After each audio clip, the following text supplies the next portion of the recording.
ഹരേ നാരായണ ഹരേ നാരായണ ഹരേ നാരായണ ഹരേ നാരായണ.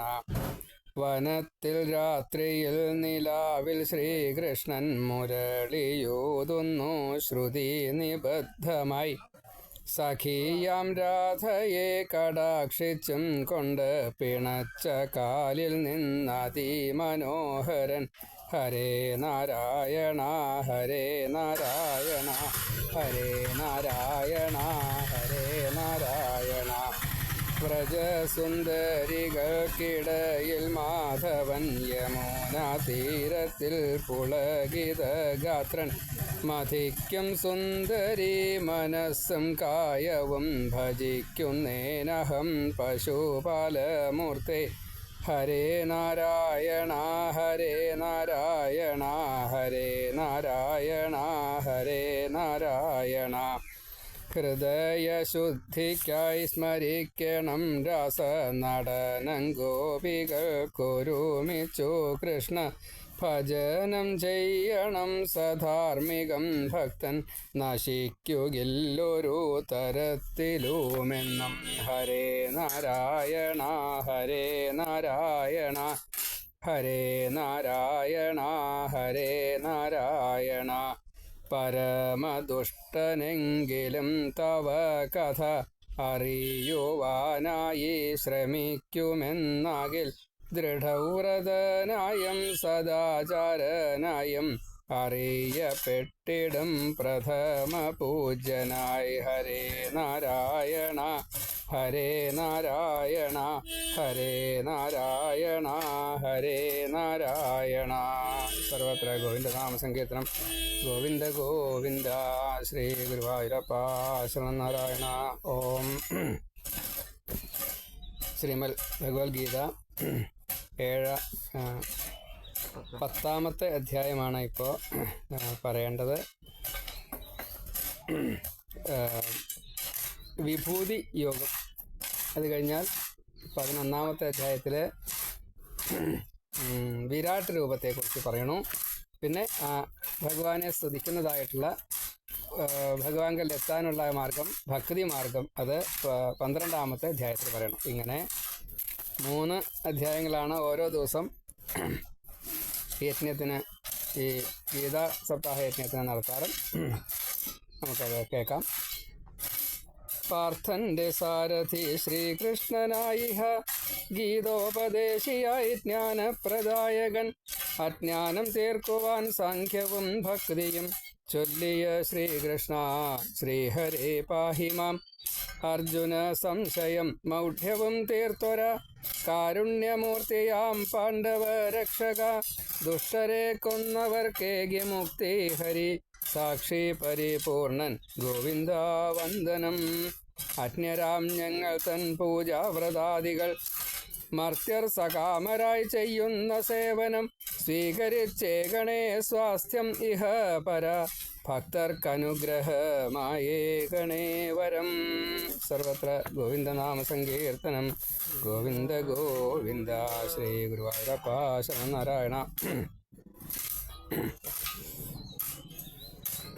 നേരിട്ട് ശ്ലോകങ്ങളിലൂടെ അതിൻ്റെ ഒരു അന്വയം വായിച്ച് അർത്ഥത്തെ ഒന്ന് ശ്രവിക്കാം, പരിശോധിക്കാം. അതാ നല്ലത്. ശ്രീ ഭഗവാനുവാച. ഭൂയ ഏവ മഹാബാഹോ ശൃണു മേ പരമം വച. യത്തേഹം പ്രീയമാണായ വക്ഷ്യാമി ഹിതകാമ്യയാം. ഏറ്റവും പ്രധാനപ്പെട്ടത് ഹിതമായത് എന്തോ അതേ ചെയ്യാവൂ. നമുക്ക് ഹിതം, ലോകത്തിന് ഹിതം, ഭഗവാന് ഹിതം. 3 തരത്തിൽപ്പെട്ടതായിട്ടുള്ള ഹിതങ്ങൾ നമ്മൾ വളരെയധികം ശ്രദ്ധിക്കണം. നമുക്ക് അഹിതമായത് ലോകത്തിന് ചിലപ്പോൾ സ്വാർത്ഥം, തമോ ഗുണം എന്നൊക്കെ പറഞ്ഞിട്ടേ ലോകത്തിന് ചിലപ്പോൾ അത് അങ്ങനെ വിപരീതം സംഭവിക്കാം. അപ്പം അങ്ങനെ അത് വരരുത്. ലോകത്തിന് അഹിതമായാൽ ഭഗവാൻ ഇഷ്ടാവില്ല. അപ്പോൾ നമുക്കും നമുക്ക് നമ്മുടെ ജീവൻ്റെ ശുദ്ധിക്ക് വേണ്ടിയിട്ട് എല്ലാ കർമ്മങ്ങളും ഹിതം ആയിക്കൊണ്ട് ചെയ്യുക. അപ്പോൾ ഹിതം എന്ന് പറഞ്ഞാൽ അതുകൊണ്ട് പിന്നെ ഒരു നെഗറ്റീവ് വരാൻ പാടില്ല. അതാണ് ഹിതം. അനുഭവത്തിലും വരാൻ പാടില്ല, അതിൻ്റെ ഭാവി പരിണത ഫലത്തിലും വരാൻ പാടില്ല. ഇതാണ് ഏറ്റവും പ്രധാനം. അതാണ് ഹിതം. ഇപ്പോൾ അർജുനനോട് പറയണു, മഹാബാഹോ പ്രീയമാണായ തേ ഹിതകാമ്യയ യത് വചഃ അഹം വക്ഷ്യാമി മേ പരമം തദ്വചഃ ഭൂയഃ ഏവ ശൃണു. എല്ലാ കാര്യങ്ങളും ചെയ്യാൻ കഴിവുള്ളവൻ എന്ന ഒരർത്ഥമാണ് ഇവിടെ മഹാബാഹു. മഹാബാഹു, ആജാനുബാഹു എന്ന് ഉദ്ദേശിക്കുന്നത് അതിൻ്റെ വാച്യാർത്ഥത്തിൽ മുട്ടിൻ്റെ താഴെ കൈ വരാവുന്ന രീതി, കൈപ്പടം മുട്ടിൻ്റെ താഴെ വരണം, വരൽ വന്നാൽ പോരാ. ഭഗവത്വത്തിന് നമ്മൾ കാൽമുട്ടിൻ്റെ താഴെ ഈ കയ്യിൻ്റെ കൈപ്പടം വന്ന് നിൽക്കണം. അത്രയും കൂടുതൽ ഉള്ളതാണ് മഹാബാഹു. അപ്പം അങ്ങനെയുള്ള ആ മഹാബാഹോ അർജുനൻ അങ്ങനെയാണ്. അത് അർജുനൻ സവ്യസാചിയാണ്. ഇടത്തെ കൈ കൊണ്ടും വലത്തെ കൈ കൊണ്ടും ഒക്കെ ചെയ്യും. അതേപോലെ രാത്രി പകലെന്നുള്ള വ്യത്യാസമില്ലാതെ കണ്ട് പിന്നെ കണ്ണ് പൂട്ടിയിട്ട് ഇങ്ങനെയൊക്കെ ചെയ്യുന്നൊരു പല അനവധി പ്രത്യേകതകളുണ്ട് അർജുനൻ. ഭഗവാൻ തന്നെ പറയണു, ഞാൻ തന്നെയാണ് അർജുന നീ, അല്ലെങ്കിൽ നീ ഞാൻ തന്നെയാണ് കേട്ടോ എന്നുള്ള വിഭൂതി യോഗത്തിൽ അത് ഭഗവാൻ പറയുന്നുണ്ട്. അപ്പോൾ അല്ലയോ അർജുന, പ്രിയമാണായതേ, പ്രിയപ്പെട്ടവനായ നിനക്ക്, എനിക്ക് പ്രിയപ്പെട്ടവനായ നിനക്ക്. ഇതാണ് ഭഗവാൻ പറയാണ്, ഭഗവാന് പ്രിയപ്പെട്ടവനാണ് അർജുനൻ എന്ന്. യത് വചഃ, യാതൊരു വാക്കുകളെയാണോ അഹം വക്ഷ്യാമി, ഞാനിപ്പോൾ പറയാൻ പോകുന്നത് ഭാവി കാലത്തിലാണ്. ഞാൻ ഇനി എന്താണോ പറയുന്നത് അത് മേ പരമം തദ് വചഃ ഭൂയഃ ഏവ ശൃണു, അത് അതിശ്രേഷ്ഠമാണ്, വെച്ചാൽ അതിൻ്റെ മാക്സിമത്തിലാണ്. അങ്ങനെ ഞാൻ പറയുന്നതായിട്ടുള്ള ഈ വാക്കിനെ അർജുന വീണ്ടും കേട്ടാലും. നമേ വിദു സുരഗണ പ്രഭവം ന മഹർഷയ അഹമാദിർഹി ദേവാനാം മഹർഷീണാം ച സർവശാം മേ പ്രഭവം. എൻ്റെ ഈ അവതാര മഹിമയെ മുഴുവൻ, അർത്ഥം കൊടുത്തന്നെ അങ്ങനെയാണെങ്കിലും എൻ്റെ പ്രഭവം എന്നുള്ളത് എൻ്റെ ഉത്ഭവം, അതല്ലെങ്കിൽ ഞാൻ ഭവിക്കപ്പെടുന്നത്. എങ്ങനെയൊക്കെയാ ഭഗവാന്റെ അവതാരം എന്നുള്ളത് നമ്മൾ രൂപത്തെ മാത്രം കണക്കാക്കണമെന്നില്ല. പ്രത്യേകിച്ച് കലികാലത്തിൽ അവതാരം ഇല്ലാത്തത് കൊണ്ട് ഭഗവാന്റെ പ്രഭാവങ്ങളെ കൊണ്ടാണ് നാം ഈ ദുഃഖങ്ങളെ മുഴുവൻ മറികടക്കുന്നത്. ആ അനുഗ്രഹം തരുന്ന ഭാവങ്ങളൊക്കെ ഭഗവാന്റെ അവതാരങ്ങളാണ്. അപ്പം അതുകൊണ്ട് എൻ്റെ ഈ ഉത്ഭവം ഇനി അതേപോലെ തന്നെയാണ് ഭഗവത് ഇച്ഛയ്ക്കനുസരിച്ച് ഈ പ്രപഞ്ചത്തിൽ ഉണ്ടാവുകയുള്ളൂ, പ്രപഞ്ചത്തെ നിലനിർത്തുവാൻ സാധിക്കുള്ളൂ, പ്രപഞ്ചത്തെ അതിലോരോന്നും അതാത് കാലത്ത് ലയിപ്പിക്കുകയും ചെയ്യുള്ളൂ. ഇതെല്ലാം ഭഗവത് ഇച്ഛ. അപ്പോൾ അവിടെയൊക്കെ ഭഗവത് അനുഗ്രഹം അവതാര സ്വരൂപത്തിൽ നമുക്ക് കാണാൻ സാധിക്കും. ഇങ്ങനെ ദേവഗണങ്ങൾക്ക് എന്നാണ് പറഞ്ഞത് എങ്കിലും ദേവഗണങ്ങൾക്കെന്ന് ഉദ്ദേശിച്ചത് സാത്വികതയെ ഉയർത്തുവാൻ വേണ്ടിയിട്ട്, സാത്വികത നിലനിർത്താൻ വേണ്ടിയിട്ട്. ഇത് വളരെ പ്രധാനം.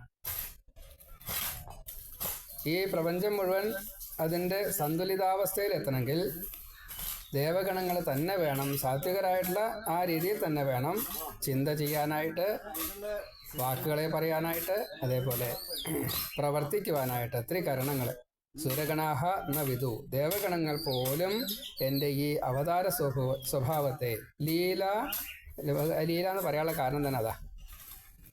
ഭഗവാൻ അവതാരം ചെയ്യുന്നത് സകലസ്വരൂപനല്ല, നമ്മൾ സകലസ്വരൂപൻ എന്നാണ് പറയുക. ഋഷഭദേവൻ പറഞ്ഞിട്ടുണ്ട്, ഈ സകലസ്വരൂപം എന്ന് നിങ്ങൾ ധരിക്കുന്നത് ഞാൻ പൂർണ്ണകലകളോടിയിട്ട് എല്ലാ അവതാരവും ചെയ്യാറും, കൃഷ്ണൻ മാത്രമല്ല. എൻ്റെ പുറമേ ബഹിർഗമിക്കുന്നതായിട്ടുള്ള വിയർപ്പ് തൊട്ടുള്ള ഏതൊരു വസ്തുവായാലും, ഏതൊരു മലിനമായാലും, അത് മലമൂത്രമായാൽ പോലും 10 യോജന ദൂരത്തിൽ ഈ സുഗന്ധപൂരിതമാവാനുള്ള കാരണം, സുഗന്ധം പരത്താനുള്ള കാരണം ഞാൻ ശുദ്ധസത്വമാണ്. ശുദ്ധസത്വം എന്നുള്ളത് സകലസ്വരൂപമല്ല. അപ്പൊ നമുക്ക് അവതാരങ്ങളെ നമുക്ക് നിഷേധിക്കാൻ സാധിക്കുമോ? അതില്ല. എങ്കിലും ഈ ഭഗവത്വത്തെ നമ്മൾ മനസ്സിലാക്കണം. ഭഗവാൻ ഇടയ്ക്കിടയ്ക്ക് പറയും, ഞാൻ നിങ്ങളെപ്പോലെയുള്ള ഒരു പഞ്ചഭൂതാത്മക ദേഹമല്ല, നിങ്ങൾക്ക് തോന്നിക്കാൻ വേണ്ടിയിട്ട് അപ്രകാരത്തിൽ ഞാൻ കാണിക്കുന്നു എന്നേ ഉള്ളൂ, അനുഭവിപ്പിക്കുന്നു എന്നേ ഉള്ളൂ. അതിലേറ്റവും കൂടുതൽ അത് ഈ രീതിയിലാണ് ഇത് എന്നുള്ളത് അനുഭവിച്ച് പുറമേക്ക് പറഞ്ഞത് ഗോപികമാരാണ്. ബ്രഹ്മാവും കൂടി പറഞ്ഞു പ്രമാണം തത്ര ഗോപിക. അപ്പോൾ ഈ സുരഗണങ്ങള്, ദേവഗണങ്ങൾക്ക് സ്വതേ പക്തിയില്ല കേട്ടോ, അത് പോട്ടെ. ജ്ഞാനമുള്ളതായിട്ടുള്ള മഹർഷയ, മഹാഋഷികള്, യോഗികള്, മഹായോഗികള് കൃഷ്ണനെ മുഴുവൻ അറിയാൻ പറ്റുന്നതാണ് നിരീക്കണത്. പക്ഷേ ഭഗവാൻ പറയണത് എന്താ അറിയോ? ഈ മഹർഷിമാരും എൻ്റെ ലീലാരഹസ്യത്തെ, അതിൻ്റെ ഗൂഢമർമ്മങ്ങളെ പൂർണ്ണമായിട്ട് അറിയാൻ സാധിക്കില്ല. എപ്പോഴാണോ അറിയുന്നത് അപ്പോൾ 8ാമത്തെ സ്റ്റേജിൽ എത്തിയിട്ടുണ്ടാവും, മുക്തിയിലേക്ക് കടക്കും. അപ്പോൾ ആ ഒരു ഭാവത്തിലേക്ക് എത്തുന്നത് വരെ നാം എന്ത് ചെയ്യണം? ത്രികരണങ്ങളെ ചെയ്തുകൊണ്ടേയിരിക്കണം. അപ്പം അതിനെ ഒന്ന് അറിഞ്ഞോളൂ അർജുന. അഹം ദേവാനാം മഹർഷീണാം ച സർവശഃ ആദി. എന്താ അതിൻ്റെ കാരണം? ഞാൻ എല്ലാവരെക്കാട്ടിലും മുന്നേ ഉണ്ട്. ഭഗവാന് ആദിയില്ല, മധ്യമില്ല, അന്ത്യമില്ല. അതേപോലെ തന്നെ ഭഗവാനെ ആദിയുള്ളൂ, ഭഗവാനെ ഇപ്പോഴുള്ളൂ, ഭഗവാനെ ശേഷവും ഉള്ളൂ. അഹമേവ അസമേവാഗ്രേ നാണ്യദ്യൽ സരസത്പരം പശ്ചാത്തഹം യഥേതച്ച യോവശിഷ്യേത സ്വസ്മ്യഹം. വേറെ ഒന്നുമില്ല, ഭഗവാൻ മാത്രമേ ഉള്ളൂ. അപ്പോൾ അത് അർജുന അങ്ങനെ മനസ്സിലാക്കിയാലാണ് ഞാൻ എന്താണോ നിന്നെ കൊണ്ട് ചെയ്യാൻ ഉദ്ദേശിക്കുന്നത്, ഇപ്പോൾ ഞാൻ നിനക്ക് മനസ്സിലാക്കി തരാൻ പോകുന്നത്, അത് ഉൾക്കൊള്ളാൻ സാധിക്കുള്ളൂ. യോ മാം അജം അനാദിം ച വേത്തി ലോകമഹേശ്വരം അസമ്മൂഢ സമർത്ഥ്യേഷു സർവപാപൈ പ്രമുച്യതേ. യഹ മാം, യാതൊരു ഭഗവാനായിട്ട് ഞാനാണോ അജം, എനിക്ക് ജനനമില്ല, അനാദിം, എനിക്ക് ആദി എന്നൊരവസ്ഥയില്ല, ലോകമഹേശ്വരം, എല്ലാ ലോകങ്ങളുടെയും ഈശ്വരന്മാർക്കും ഈശ്വരൻ. അപ്പോൾ ഭഗവാൻ ഏതൊക്കെ തരത്തിൽ ഈശ്വരത്വം കാണിക്കുന്നു? ഏറ്റവും ചെറിയ രൂപത്തിലും ഭഗവാൻ ഈശ്വരത്വം കാണിക്കുന്നുണ്ട്. ഏറ്റവും അണോരണീയർ മഹതോ മഹിയർ. അപ്പോൾ ഏറ്റവും വലിയ തരത്തിലും ഭഗവാൻ ഈശ്വരത്വം കാണിക്കുന്നുണ്ട്. അപ്പം അതുകൊണ്ട് ലോകമഹേശ്വരം ഒരു പ്രപഞ്ചത്തിനല്ലാട്ടോ. ആലിലകൃഷ്ണന്റെ ദേവിഭാഗവതത്തിലെ പ്രത്യേകം പറയുന്നുണ്ട്, ആലിലകൃഷ്ണന്റെ ഓരോ രോമകൂപത്തുനിന്ന് ഓരോ നിമിഷവും ഉണ്ടാകണു, നിലനിൽക്കണു, ലയിക്കണു. അത് എണ്ണം കണക്കാക്കാൻ ഭഗവാൻ പോലും സാധ്യമല്ല. അപ്പം അങ്ങനെയുള്ള ഈ ബ്രഹ്മാണ്ട ഉൽപ്പത്തിക്കെല്ലാം കാരണമായിട്ടുള്ള എനിക്ക് ജനനമില്ല എന്ന് ആദ്യം അറിയണം. എന്നാലും അജനായിട്ടുള്ള ഞാൻ, ജനനമില്ലാത്തവനായിട്ടുള്ള ഞാൻ, അനാദി, എനിക്ക് ആദിയില്ല എന്നറിയൂ. അതേപോലെ തന്നെ ലോകങ്ങളുടെ എല്ലാം ഈശ്വരനാണ്. അതുകൊണ്ട് ലോകമഹേശ്വരം വേത്തി. ഇങ്ങനെ ആരാണോ അറിയുന്നത്, സഹ, ആ ജീവാത്മാവ്, മർത്തേഷു, മരണസ്വഭാവമുള്ളതായിട്ടുള്ള, അതായത് നമുക്ക് ഒരു സ്ഥായി ഭാവമില്ല, ഈ മനുഷ്യ ശരീരത്തിൽ സ്ഥിരമായിട്ട് നിൽക്കാൻ സാധിക്കാത്തതാണ് മർത്തേഷു, മർത്യന്മാര് എന്നുള്ള മരണശീലമുള്ളവര് എന്ന് പറയാനുള്ള കാരണം. അസമ്മൂഢ, അതേപോലെ തെറ്റിദ്ധാരണ ഇല്ലാത്തവനായിട്ട്, സർവപാപൈഹി പ്രമുച്യതേ. എങ്ങനെയായാലും തെറ്റിദ്ധാരണ ഇല്ലാതെ കൊണ്ട് എല്ലാ പാപങ്ങളിൽ നിന്നും മോചിക്കപ്പെടുക. എല്ലാവരെക്കാട്ടിലും ഏറ്റവും മീതെയാണ് എൻ്റെ സ്ഥാനം. എനിക്ക് ഈ സർവഭാവത്വമുണ്ട്. അതുകൊണ്ടാണ് ആദിയില്ല, അന്തമില്ല, മധ്യമില്ല എന്നെല്ലാം പറയാനുള്ള കാരണം. എല്ലാം നിയന്ത്രിക്കുന്നത് ഭഗവാനാണ്. ബ്രഹ്മാവസ്ഥയിൽ എന്നെ അറിയൂ എന്ന് ഈ ശ്ലോകം കൊണ്ട് പറഞ്ഞു. ബുദ്ധിർജ്ഞാനമസമ്മോഹ ക്ഷമ സത്യം ദമശമ സുഖം ദുഃഖം ഭവോ അഭാവോ ഭയം ചാഭയമേവ ചാം. അതേപോലെ ബുദ്ധി, വിശേഷേണ ഗ്രഹിക്കുക എന്നതാണ് ബുദ്ധി, വിശകലനം ചെയ്യാനുള്ള കഴിവ്. അത് യഥാർത്ഥത്തിൽ ഈ ജീവാത്മാവിനെ അറിയാനുള്ള ജ്ഞാനം, അത് അസമ്മോഹ, അവിവേകമില്ലാത്ത ഒരവസ്ഥ. ഞാൻ ദേഹമാണ് എന്നുള്ള ബോധത്തിലല്ലാതെ കണ്ട് ഞാൻ ജീവാത്മാവാണ്, ബ്രഹ്മാംശമാണ് എന്ന് അറിയാനുള്ള ആ ക്ഷമതയുണ്ടോ? അവിടെ ക്ഷമ എന്നുള്ളത് ക്ഷമത, അത് അറിയാനുള്ള കഴിവ്. സത്യം, സത്യം നമ്മളെ സംബന്ധിച്ച് സത്യം അർത്ഥസത്യമാണ്. ഭഗവാനെ സംബന്ധിച്ച് ഉള്ള സത്യം സത്യമാണ്. തമ്മിലുള്ള വ്യത്യാസം നാം ഈ മിഥ്യയിൽപ്പെട്ടതാണ്. അപ്പം അതുകൊണ്ട് നമുക്ക് നാശമുണ്ട്, നമ്മളാൽ പറയപ്പെടുന്നതിനും ആ നാശമുണ്ട്. അപ്പം അതുകൊണ്ട് അർത്ഥസത്യമായിട്ട് നമ്മുടെ സത്യം പറയാറില്ല. ഇങ്ങനെ മനസ്സിനെയും ശരീരത്തിനെയും നല്ലോണം അടക്കിയിട്ട് സുഖദുഃഖമോ മറ്റു കാര്യങ്ങളോ ഒന്നും എന്നെ ബാധിക്കുന്നില്ല എന്ന രീതിയിൽ, ഒരു ഭയവും ഇല്ലാത്ത രീതിയിൽ ആരാണോ എന്നെ അറിയുന്നത്, അല്ലെങ്കിൽ എന്നിലേക്ക് എത്താൻ വേണ്ടിയിട്ട് ശ്രമിക്കുന്നത്, എൻ്റേതാണ് ഈ അനുഗ്രഹങ്ങളൊക്കെ കിട്ടുന്നത് എന്ന് കണക്കാക്കുന്നത്, അങ്ങനത്തവര് അഹിംസ സമത തുഷ്ടി തപോദാനം യശോ യശ അയശ ഭവന്തി ഭാവാ ഭൂതാനാം മത്തയേവ പൃഥഗ്വിധാഃ. അഹിംസ, നോട്ടം കൊണ്ടുപോലും ഒരാൾക്ക് ഉപദ്രവം ചെയ്യാതിരിക്കുക എന്ന് വെച്ചാൽ ഒരു തരത്തിലും അന്യർക്ക് വിഷമം ഉണ്ടാകാതിരിക്കലാണ് അഹിംസ. സമത, നന്നായിട്ട് തുല്യമായിട്ട് ഞാനെന്നോ മറ്റുള്ളവരെ എന്നോ വ്യത്യാസമില്ലാതെ കണ്ട് സമചിത്തതയാണ് എങ്കിലും എന്നെ ഒരാൾ അടിച്ചു, അപ്പോഴും എനിക്ക് വ്യത്യാസമൊന്നുമില്ല, എനിക്ക് ധാരാളം സമ്മാനം തന്നു, അപ്പോഴും എൻ്റെ ബുദ്ധി അതേപോലെ തന്നെ ആയിരിക്കുക, അതാണ് സമചിത്തത. തുഷ്ടി, ചിലപ്പോൾ തുഷ്ടി എന്ന് പറഞ്ഞു കഴിഞ്ഞാൽ സന്തോഷം എന്നാണ്, പക്ഷേ എങ്കിലും അത് പ്രാരബ്ധമനുസരിച്ച് വന്നു ചേരുന്നത് മുഴുവൻ ഞാൻ ഇതാ സ്വീകരിക്കുന്നു, ആ ഭാവമാണ് തുഷ്ടി. അതേപോലെ തപസ്, സ്ഥിരമേ എല്ലാ ദിവസവും ഒരേ സമയത്ത് ചെയ്യുന്നതിനെ കലികാലത്ത് തപസ്സായിട്ട് ചെയ്യാറുണ്ട്. ഒരേ കാര്യം എല്ലാ ദിവസവും ഒരേ സമയത്ത് ചെയ്യുന്നത് കലികാലത്ത് തപസ്സാണ്. പക്ഷേ അത് എല്ലാ യുഗങ്ങളിലും ഒരുപോലെയല്ല, തപസ്സിന് വ്യത്യാസങ്ങളുണ്ട്. ഏതായാലും തപസ് പോലെ ഉപാസന ചെയ്യുക. പിന്നെ ദാനാദി, അതേപോലെ ഈ ചെയ്യുന്ന പ്രവൃത്തികൾക്കുള്ള സദ്യശസ് കിട്ടൽ, അയശഃ, അതേപോലെ ചീത്ത പ്രവൃത്തി ചെയ്താൽ ദുഷ്കീർത്തി വരുന്നത്, പൃഥക് വിധാഹ, പലതരത്തിലുള്ള ഭാവാഹ, ഈ ഓരോ ജീവനും ഈ ശരീരം സ്വീകരിച്ചുകൊണ്ട് അതും ഇതും ചെയ്തുകൊണ്ടേയിരിക്കും.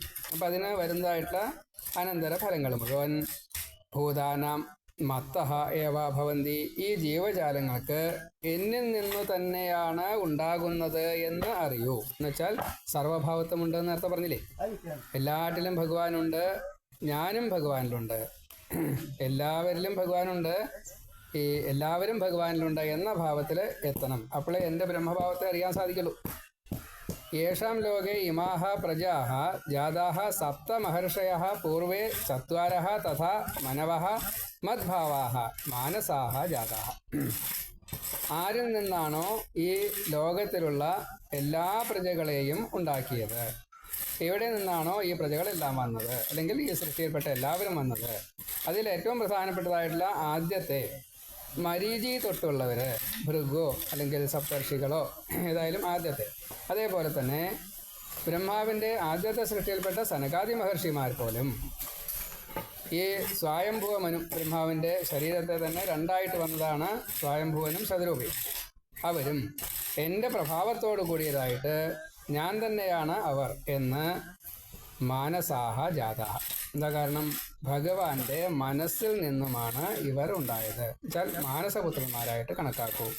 അപ്പോൾ ഭഗവാന്റെ ഭഗവത്വത്തെ ബ്രഹ്മാവിലൂടെ താത്വിക സൃഷ്ടി ചെയ്തതിനെ ബ്രഹ്മാവ് ഭഗവാന്റെ ഇച്ഛയ്ക്കനുസരിച്ച് ഇതുപോലെ തന്നെ സൃഷ്ടിക്കപ്പെട്ടു. അതെല്ലാം അതിലേതെങ്കിലും പ്രത്യേകതയായിട്ട് എന്തെങ്കിലും ഉള്ളത് മുഴുവൻ ആ ഗണനാഥത്വം ഉണ്ടെങ്കിൽ അത് ഞാൻ തന്നെയാണ് എന്ന് എൻ്റെ വിഭൂതി യോഗമായിട്ട് അറിയൂ അർജുന. മമ ഏതാം വിഭൂതിയും യോഗം ച, എൻ്റെ ഈ വിഭൂതി യോഗത്തെ അതിൻ്റെ ചില ലക്ഷണങ്ങളോട് കൂടിയിട്ട് തത്വതഃ പരമാർത്ഥ സ്വരൂപേണ യഹാവേത്തി, ആരാണോ അറിയുന്നത്, സഹ അവികമ്പേന, അങ്ങനത്തെ ആൾക്ക് ഒരു സംശയവും ഉണ്ടാവില്ല. മറ്റിങ്ങനെ ആടിക്കളിക്കുക, അങ്ങനെ ഒരു മനസ്സ് ഉറച്ചതായിട്ടുള്ള മനസ്സിൽ ഇതറിയാൻ സാധിക്കും. യോഗേന യുജ്യതേ അത്ര സംശയ എന്ന അതിനെ നമ്മൾ ഇപ്പോൾ യോഗത്തോട് കൂടി യോജിപ്പിക്കുക, യോഗേന എന്ന് വെച്ചാൽ യോജിപ്പിക്കുക എന്നാണ്. എങ്ങനെയാണ് യോജിപ്പിക്കേണ്ടത്? ഈശ്വര ഭജനത്തിൽ നിന്നാണ് നമുക്ക് ഈ അനുഭവിക്കാനോ അല്ലെങ്കിൽ ഉപയോഗിക്കാനോ ഉള്ളതായിട്ടുള്ള സർവ്വ സമ്പത്തിനെയും ഐശ്വര്യത്തെയും ഭഗവാൻ തരാം. അതിനെ ഭഗവാനാണ് തരുന്നത്, ഇത് എന്നിലേക്ക് ഭഗവാൻ യോജിപ്പിച്ചതാണ് എന്ന രീതിയിൽ തന്നെ അതിനെ കാണണം. അപ്പോൾ നമ്മൾ എങ്ങനെയാണ് കണക്കാക്കേണ്ടത്? ഭഗവാന്റെ അനുഗ്രഹത്തെ ഈ ഗണനാഥനിലൂടെ നമുക്ക് ലഭ്യമാകുന്നു. ഓരോ അവതാരത്തിനും ഇപ്പോൾ ഭഗവാൻ പറയുന്നത് സനകാദി മഹർഷിമാർ ഞാൻ തന്നെയാണ്, നാരദ മഹർഷി ഞാൻ തന്നെയാണ്. അപ്പോൾ എന്തെല്ലാം കാര്യങ്ങൾ സനകരിൽ നിന്ന് നമുക്ക് പല ആൾക്കാർക്കും ഭക്തന്മാർക്കും ചെയ്തു കൊടുത്തായിട്ട് കാണുന്നു. അനുഗ്രഹമായിട്ടും ശാപമായിട്ടും സനകാദി മഹർഷിമാരല്ലേ ആദ്യം ഭാഗവതം ഈ ഭക്തിജ്ഞാന വൈരാഗ്യങ്ങൾക്ക് ഓജസ്സും തേജസ്സും ഉണ്ടാവാൻ വേണ്ടിയിട്ട് കിട്ടിയത്. ഇങ്ങനെ അതിനെ നമ്മൾ മനസ്സിലാക്കുകയാണെങ്കിൽ അതുതന്നെയാണ് ഭഗവത്വം, മേന്മ എന്ന് സാരം. അഹം സർവസ്യ പ്രഭവ, ഞാൻ എല്ലാ ജീവജാലങ്ങളുടെയും ഉൽപ്പത്തിക്ക് കാരണഭൂതൻ. സർവം മത്തഃ പ്രവർത്തതേ, എല്ലാം എന്നിൽ നിന്നാണ് പ്രവർത്തിക്കുന്നത്. ബുധാഹ ഇതി മത്വ, ഇങ്ങനെയാണ് വിവേകമുള്ളവര് അല്ലെങ്കിൽ വിശേഷ ബുദ്ധിയുള്ളവര് അറിയേണ്ടത്. അങ്ങനെ ഭാവസമന്വിതാഹ മാം ഭജന്തേ, വളരെ പ്രീതിയോട് കൂടിയിട്ട് ഭാവഗ്രാഹി ജനാർദ്ദന. അപ്പം അതേപോലെ തന്നെ നമുക്കും ഈ തൽഭാവഭാവിത അങ്ങനെയൊക്കെയാണല്ലോ പറയാം. അങ്ങനെ ആവുമ്പോഴേ ഭഗവത്വം യഥാർത്ഥത്തിൽ മനസ്സിലാക്കാൻ സാധിക്കുള്ളൂ. അങ്ങനെയാണ് ഈ ഭക്തന്മാര് എന്നെ ഭജിക്കേണ്ടത്. മർച്ചിത്ത മൽഗത പ്രാണ ബോധയന്ത പരസ്പരം കഥയന്തശ്ച മാം നിത്യം തുഷ്യന്തി ച രമന്തി ച. മച്ചിത്താഹ, ഭഗവാന് ദൃഢമായിട്ടുള്ള മനസ്സ് വയ്ക്കുക, അത് ഒരു മച്ചിത്തന്മാരാണ്. അതേപോലെ തന്നെ ഇത് ഞാൻ ചെയ്യുന്നത് ഭഗവാൻ സ്വീകരിക്കണേ, തൃപ്തിപ്പെടണേ എന്ന പ്രാർത്ഥനയോട് കൂടിയിട്ട് ചെയ്യുന്നതും മച്ചിത്താണ്. ഭഗവാന്റെ വാക്ക് തന്നെ അങ്ങനെയാണ്. എൻ്റെ പ്രീതിക്ക് വേണ്ടിയിട്ട് എല്ലാം നിങ്ങൾ എനിക്ക് വേണ്ടി സമർപ്പിക്കൂ എന്ന് ഭഗവാന്റെ വാക്കുണ്ട്. അപ്പോൾ ആ രീതിയിൽ നമ്മൾ മനസ്സിനെ സജ്ജമാക്കുക, പ്രവർത്തനങ്ങളെ സമർപ്പിക്കുക. അത് കർമ്മയോഗമാണ് ശരിക്കും. മൽഗത പ്രാണാഹ, ഗോപികമാരെ പോലെ. എന്തിനാ അവർ ജീവിക്കണ? എനിക്ക് പ്രീതി ഉണ്ടാകാൻ, ഭഗവാൻ വിഷമമൊന്നും ഉണ്ടാവരുത് എന്ന് വിചാരിച്ചിട്ടാണ് ഗോപികുമാർ ജീവിക്കണം എന്നാണ്. അതേപോലെ ഈ പ്രാണങ്ങളെ മുഴുവൻ, പ്രാണങ്ങളെ എന്ന് വെച്ചാൽ ശരീരത്തിൻ്റെതായിട്ടുള്ള ഊർജ പുഷ്ടികളെ കൊടുക്കുന്നതാണ് പ്രാണൻ. അത് ഇന്ദ്രിയങ്ങളെ പ്രവർത്തിപ്പിക്കും. അപ്പോൾ എന്തിനാ പ്രാണനെ സൂക്ഷിക്കുന്നത്?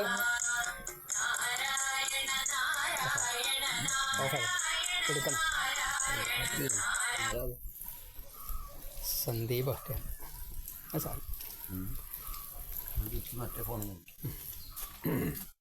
ഇങ്ങനെ വിവേകികൾ എങ്ങനെയാണോ ഭഗവാനെയും, ഇപ്പം നമ്മൾ ഭഗവാനെ നമുക്ക് നമ്മളായിട്ട് കണക്കാക്കാൻ പറ്റില്ല, നമ്മളിൽ ഒരാളായിട്ട് കണക്കാക്കാൻ പറ്റില്ല. എങ്കിലും കുട്ടികളായാലും ഗോപന്മാരായാലും ഗോപികളായാലും ഒരേപോലെ തന്നെ ഭഗവാനെ എൻ്റെ എന്ന് കണക്കാക്കണം. എന്നിട്ട് അവർ, ഇപ്പോൾ അർജുനൻ അങ്ങനെയാണല്ലോ, എൻ്റെ എന്ന് കണക്കാക്കണു, മത്സഖ എന്ന രീതിയിലാണ്. ഭഗവാൻ അങ്ങനെ പറയണു, കൃഷ്ണ മറ്റേ പാർത്ഥ എന്നൊക്കെ പറഞ്ഞിട്ട് വിളിക്കണു. അതൊക്കെ തെറ്റായിപ്പോയോ എന്ന് ഇപ്പോൾ തോന്നുന്നുണ്ടെന്ന് ഭഗവാൻ അർജുനൻ ഒരിക്കൽ ഈ കൃഷ്ണൻ മറിഞ്ഞതിന് ശേഷം പറയുന്നത്. അപ്പം എന്താ കാരണം? ഞാൻ നിങ്ങളിൽ ഒരാൾ തന്നെയാണ് എന്ന് ബോധ്യപ്പെടുത്തുകയാണ്. എന്നാൽ ഭഗവാൻ അങ്ങനെയാണോ നിൽക്കുന്നത്? അല്ല. എങ്കിലും ഈ ഒരു ഭാവേന ഭഗവാനെ സ്വീകരിക്കുന്നവര് ബോധയന്തഹ, അങ്ങനെ പറഞ്ഞു മനസ്സിലാക്കുന്നു നിത്യം എപ്പോഴും. മാം കഥയന്തഹ ച തുഷ്യന്തി ച രമന്തി ച. ഇങ്ങനെയുള്ള ഭഗവാന്റെ ഈ ലീലകളെ മുഴുവൻ, ഭക്താനുഗ്രഹ ലീലകളെ മുഴുവൻ ആരാണോ പരസ്പരം അറിയുന്നത്, പറയുന്നത്, മനസ്സിലാക്കുന്നത്, അവര് അതിൽ സന്തോഷിക്കുന്നത്, ഇതെല്ലാം എന്നെ അറിയാനുള്ള ഉപായമായിട്ട്, ആദ്യത്തെ പടിയായിട്ട് കണക്കാക്കാം. ഏനത്തെ മാം ഉഭയാന്തി, ഏതൊരു ഉപായം കൊണ്ടാണ് എപ്പോഴും എന്നെ പ്രാപിക്കുവാൻ വേണ്ടിയിട്ട് തം ബുദ്ധിയോഗം, ആ ബുദ്ധിയോഗത്തെ സതതയുക്താനാം, എപ്പോഴും എന്നിലേക്ക് യോജിപ്പിച്ചുകൊണ്ട്, യുക്തിയുക്തമായിട്ട് എന്ന് സാധാരണ നമ്മൾ പറയാറുണ്ട്. ഇവിടെ ഈ സതതം എല്ലായ്പ്പോഴും യുക്താനാം, യോജിപ്പിച്ചുകൊണ്ട് എന്ന് വെച്ചാൽ നമ്മൾ കൂട്ടാൻ കഷ്ണം നോക്കണു, ആ സമയത്തും എന്ത് ചെയ്യണം? ഭഗവാനെ സ്മരിച്ചുകൊണ്ട് കഷ്ണം നോക്കണം. അതാണ്. അപ്പോൾ സകല പ്രവർത്തികളും ഭഗവാനെ സ്മരിച്ചുകൊണ്ട് ചെയ്യുകയാണെങ്കിൽ അത് ഭക്തി യോഗമായിട്ട് മാറി.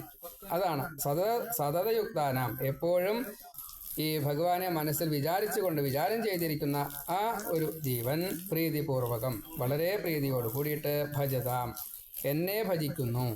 തേഷാം ദദാമി, അവർക്കോ ഞാൻ ഈ ബുദ്ധിയെ, വിശേഷ ബുദ്ധിയെ പ്രത്യേകമായിട്ട് കൊടുക്കണോ എന്നതാണ്. ശരിക്കുള്ള ബുദ്ധി ആരൊക്കെയുണ്ടാവുക? ഭഗവാനെ അറിയാൻ ശ്രമിക്കുന്നവർക്ക്. അതേപോലെ ഭഗവാൻ ഇങ്ങോട്ടും ഈ ഭാവം, ഭാവഗ്രാഹി ജനാർദ്ദനാണല്ലോ, ആ ഭാവത്തോട് കൂടിയിട്ടാണോ ഈ ജീവൻ ശരീരത്തിലിരുന്നിട്ട് പ്രവർത്തിക്കുന്നത്, മനസ്സിന്റെ പ്രേരണയ്ക്കനുസരിച്ച് പ്രവർത്തിക്കുന്നത്, അവർക്ക് ഞാൻ എന്നെ തന്നെ കൊടുക്കും. തേഷാം ദദാമി, ഇവിടെ തേഷാം ദദാമി എന്നേ പറഞ്ഞിട്ടുള്ളൂ. അവർക്ക് എല്ലാം കൊടുക്കുമെന്ന അർത്ഥത്തിലാണ് എന്നെ തന്നെ കൊടുക്കും എന്നതാണ്. അതേപോലെ തേഷാം അനുകമ്പാർത്ഥം ഏവ, അങ്ങനത്തെ അവരെ അനുഗ്രഹിക്കുക, അല്ലെങ്കിൽ അനുകമ്പയോട് കൂടിയിട്ട് ഞാൻ അവരെ നോക്കുന്നു. അർജുനൻ തന്നെ ഒരിക്കൽ പറയുന്നുണ്ട്, എപ്പോഴാണ് പറയുന്നത്, സന്താനഗോപാലത്തിലെ കഥയിലെ അവസാനം പറയുന്നുണ്ട്, മേനെ കൃഷ്ണാനുകമ്പിതം. സദാസമയത്തും ഭഗവാനെ സഖാവ എന്ന് വിചാരിച്ച് കണ്ട് തുല്യൻ അല്ലെങ്കിൽ ആ രീതിയിലാണ് കണ്ടത്. ബന്ധുവായിട്ട് കണ്ടു, പലതും കണ്ടു. പക്ഷേ ഭഗവാന്റെ ആ വാക്കാണ് എന്താ പറഞ്ഞത്, തേഷാം അനുകമ്പാർത്ഥം. ഇങ്ങനെയുള്ളവർക്ക് മുഴുവൻ ഞാൻ അനുകമ്പയോട് കൂടിയിട്ടാണ് എന്ത് കൊടുക്കുക, അവർക്ക് എന്താണോ ആവശ്യമുള്ളത് അത് ഹിതം അറിഞ്ഞു കൊടുക്കുക. ആത്മഭാവസ്ഥ അജ്ഞാനജം തമഹ ഭാസ്വത ജ്ഞാനദീപേന നാശയാമി. ഞാൻ എങ്ങനെ അവരെ അനുഗ്രഹിക്കുക, ഈ തമോ ഗുണം കൊണ്ട് വന്നതായിട്ടുള്ള അജ്ഞാനം, അതേപോലെ രജോഗുണത്തിലായാലും ഈ അജ്ഞാനം സംഭവിക്കും. അങ്ങനെയുള്ള അജ്ഞാന അന്ധകാരത്തെ മുഴുവൻ ഭാസ്വത ജ്ഞാനദീപേന നാശയാമി.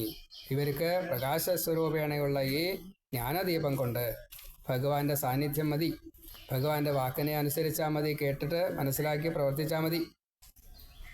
ഭഗവാന്റെ ഭക്തന്മാര് അവരുടെ അനുഭവത്തെ പറയുന്നത് നമ്മുടെ ജീവിതത്തിൽ കൊണ്ടുവന്നാൽ മതി. ഇതൊക്കെ തന്നെയാണ് ജ്ഞാനപ്രകാശം. അപ്പോൾ ആ പ്രകാശത്തെ കൊണ്ട് ഈ അജ്ഞാനത്തെ മുഴുവൻ ഞാൻ നശിപ്പിക്കുന്നു എന്ന് അർജുനോട് പറഞ്ഞപ്പോൾ അർജുനൻ ചോദിക്കുകയാണ്, പരം ബ്രഹ്മ പരം ധാമ പരമം പവിത്രം ഭവാൻ ത്വാം ശാശ്വതം പുരുഷം ദിവ്യം ആദിദേവം അജം വിഭും. പരം ബ്രഹ്മ, അത് ശ്ലോകം പോയി ശ്ലോകം പോയാൽ തീരില്ല. ശ്രീ ഗുരുവായൂരപ്പ. അപ്പോൾ ഏറ്റവും പരംബ്രഹ്മ സ്വരൂപം, ആ പരബ്രഹ്മസ്വരൂപത്തെ, ശ്രേഷ്ഠമായിട്ടുള്ള ഈ ഭഗവത്വത്തെ, അത്യുത്തമമായിട്ടുള്ള ഈ പരിശുദ്ധമായിട്ടുള്ള ഭാവത്തെ അവിടുന്നാണ് എന്നുള്ളത് ന്യായമായിട്ടും ഞാൻ എന്താ മനസ്സിലാക്കണു. അങ്ങ് ജനനമില്ലാത്തവനാണ്, അതെനിക്കറിയാം. അതേപോലെ തന്നെ എല്ലാ മഹായോഗികള്, മഹാജ്ഞാനികള്, സൂരികള്, അവരെല്ലാവരും ഭഗവാനെക്കുറിച്ച് പ്രകാരം എന്നോട് പറഞ്ഞിട്ടുണ്ട്. എന്നോടെല്ലാ വേദങ്ങളിലൊക്കെ പറഞ്ഞിട്ടുണ്ട്. അനവധി ഉദാഹരണങ്ങൾ നാരദനെ പോലെയുള്ളവരെയൊക്കെ പറഞ്ഞുകൊണ്ട് അവർ പറഞ്ഞതിനെ ഞാൻ മനസ്സിലാക്കണു. അതേപോലെ ഭഗവാൻ ഓരോരുത്തരെയും ഈ അനുഗ്രഹിച്ചതായിട്ടുള്ള ലീലകളെ ഭഗവാൻ തന്നെ പറയുന്നു, ഭഗവാന്റെ ഭക്തന്മാർ പറയുന്നു.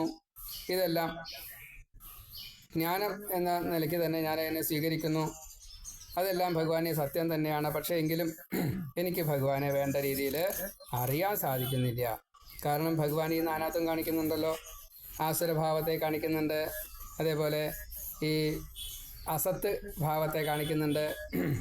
ഇപ്പോൾ ചളിയോ അല്ലെങ്കിൽ അങ്ങനെയുള്ള കാര്യങ്ങളൊക്കെ അസത്തുകളായിട്ട് വരും. അതേപോലെ സ്വഭാവത്തിൻ്റെ ചില കാര്യങ്ങൾ, ഷഡ്വൈരി, ഷഡ്വർമി, ഷഡരി, പഞ്ചക്ലേശങ്ങൾ, സപ്തവ്യസനങ്ങൾ, ഇങ്ങനെയുള്ളതൊക്കെ അസത്ത് എന്നുള്ള ഭാവത്തിലാണ് വരിക. ഇതൊക്കെ ഭഗവാൻ കാണിക്കുന്നതിന് വേണ്ടിയിട്ടാണ് ഈ നാനാത്വം കാണിക്കുന്നത്.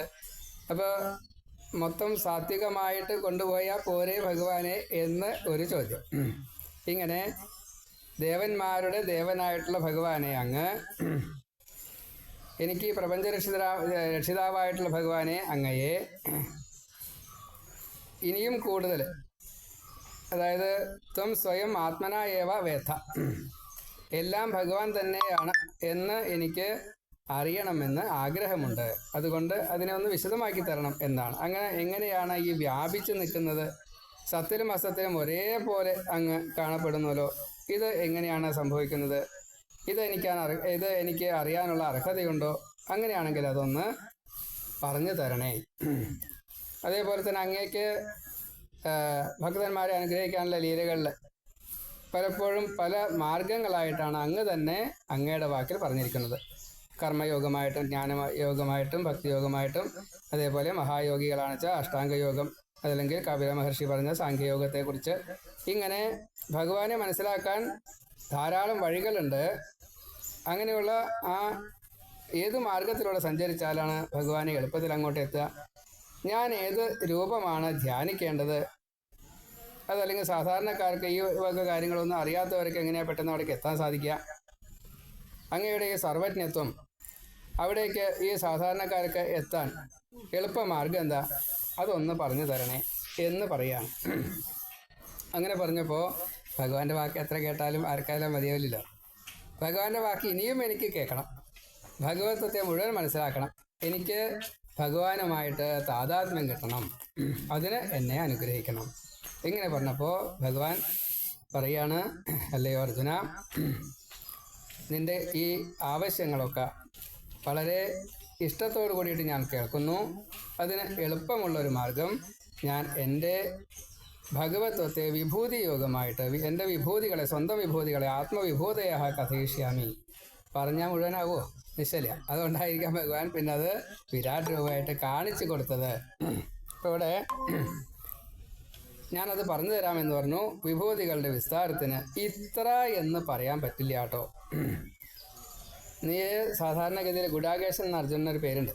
അപ്പോൾ ഉറക്കത്തെ ജയിച്ചവൻ എന്നാണ്. ഉറക്കത്തെ ജയിച്ചാൽ രാത്രി കിടന്ന് ഉറങ്ങാതിരിക്കുക എന്നുള്ള അവസ്ഥയിലല്ല. അത് വാച്യാർത്ഥത്തിൽ അങ്ങനെ തന്നെയാണ് അർത്ഥമെങ്കിലും,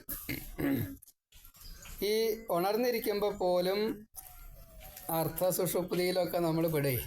അത് എങ്ങനെയെന്ന് ചോദിക്കരുത്. ആലസ്യം എന്നുള്ള പേരിലിടാം, അല്ലെങ്കിൽ മടി എന്നുള്ള പേരിലിടാം, ഏതായാലും വേണ്ടില്ല. വേണ്ടത് വേണ്ട പോലെ ഗ്രഹിക്കാനില്ലാത്ത വിശേഷ ബുദ്ധിയെ പ്രയോഗിക്കാത്ത അവസ്ഥ, അങ്ങനെ ഒന്നും ഇല്ലാത്ത ഭാവമാണ് ഗുഡാകേശം.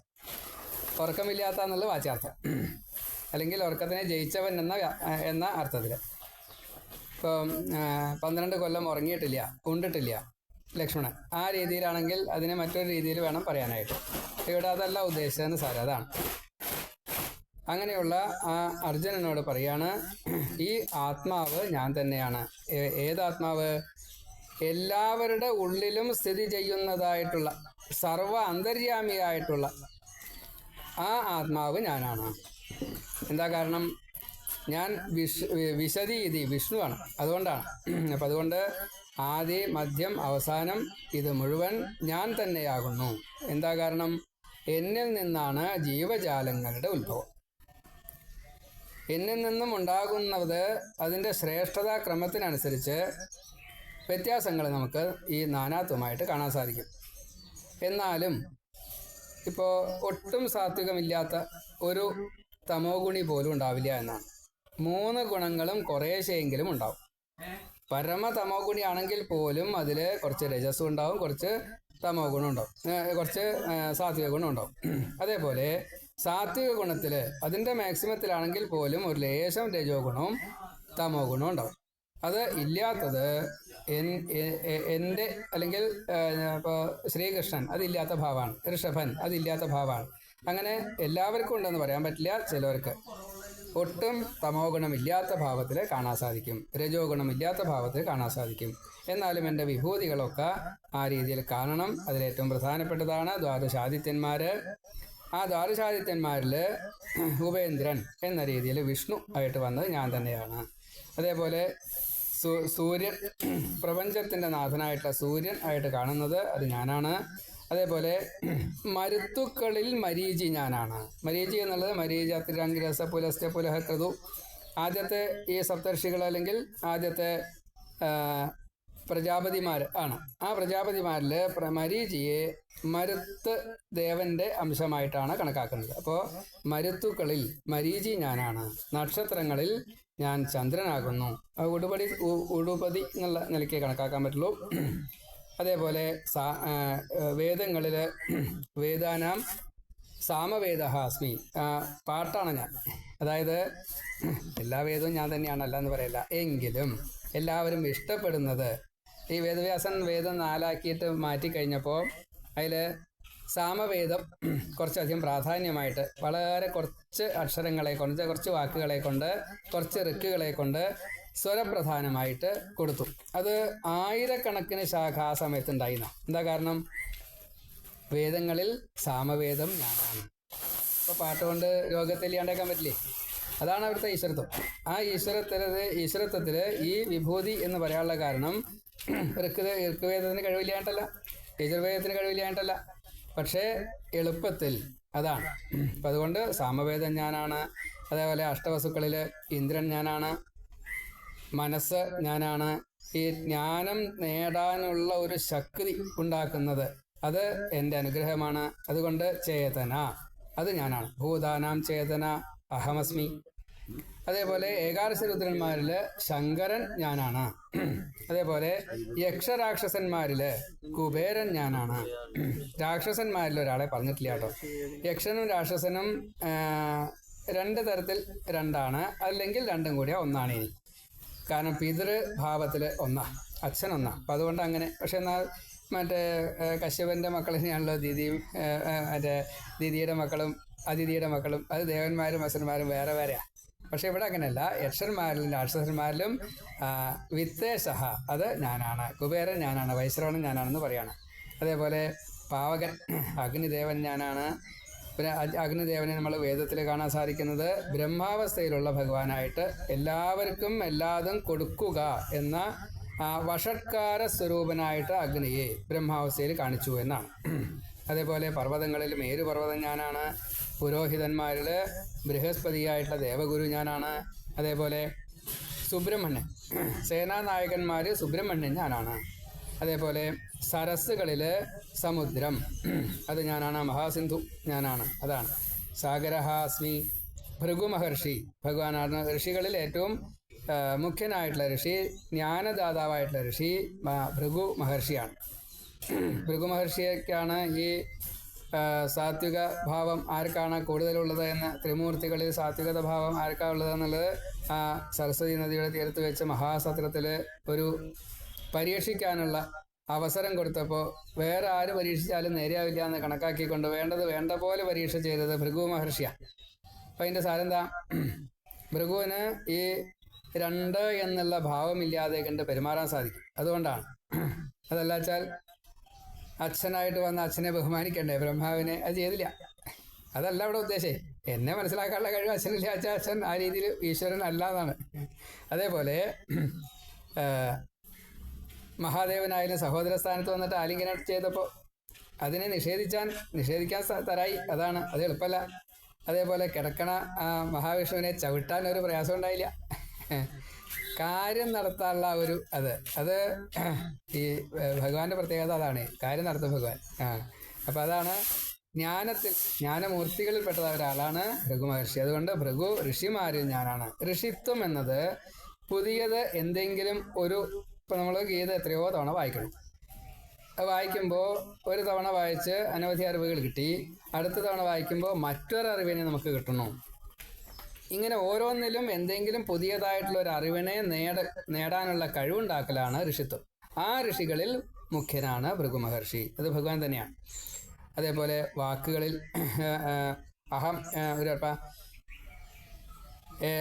വാക്കുകളിൽ ഓങ്കാരം ഞാനാകുന്നു. അതായത് ഓങ്കാരത്തിനൊരു പൂർണ്ണമായ വാക്ക് എന്നുള്ള അർത്ഥത്തിലുണ്ട്. അതാണ് ശബ്ദബ്രഹ്മം എന്നാണ് ഓങ്കാരത്തെ പറയുക. ഓങ്കാരത്തിൻ്റെ വ്യാഖ്യാനം ധാരാളമായിട്ട് കിടക്കും. പിന്നെ യജ്ഞങ്ങളിൽ ജപയജ്ഞമാണ് ഞാൻ.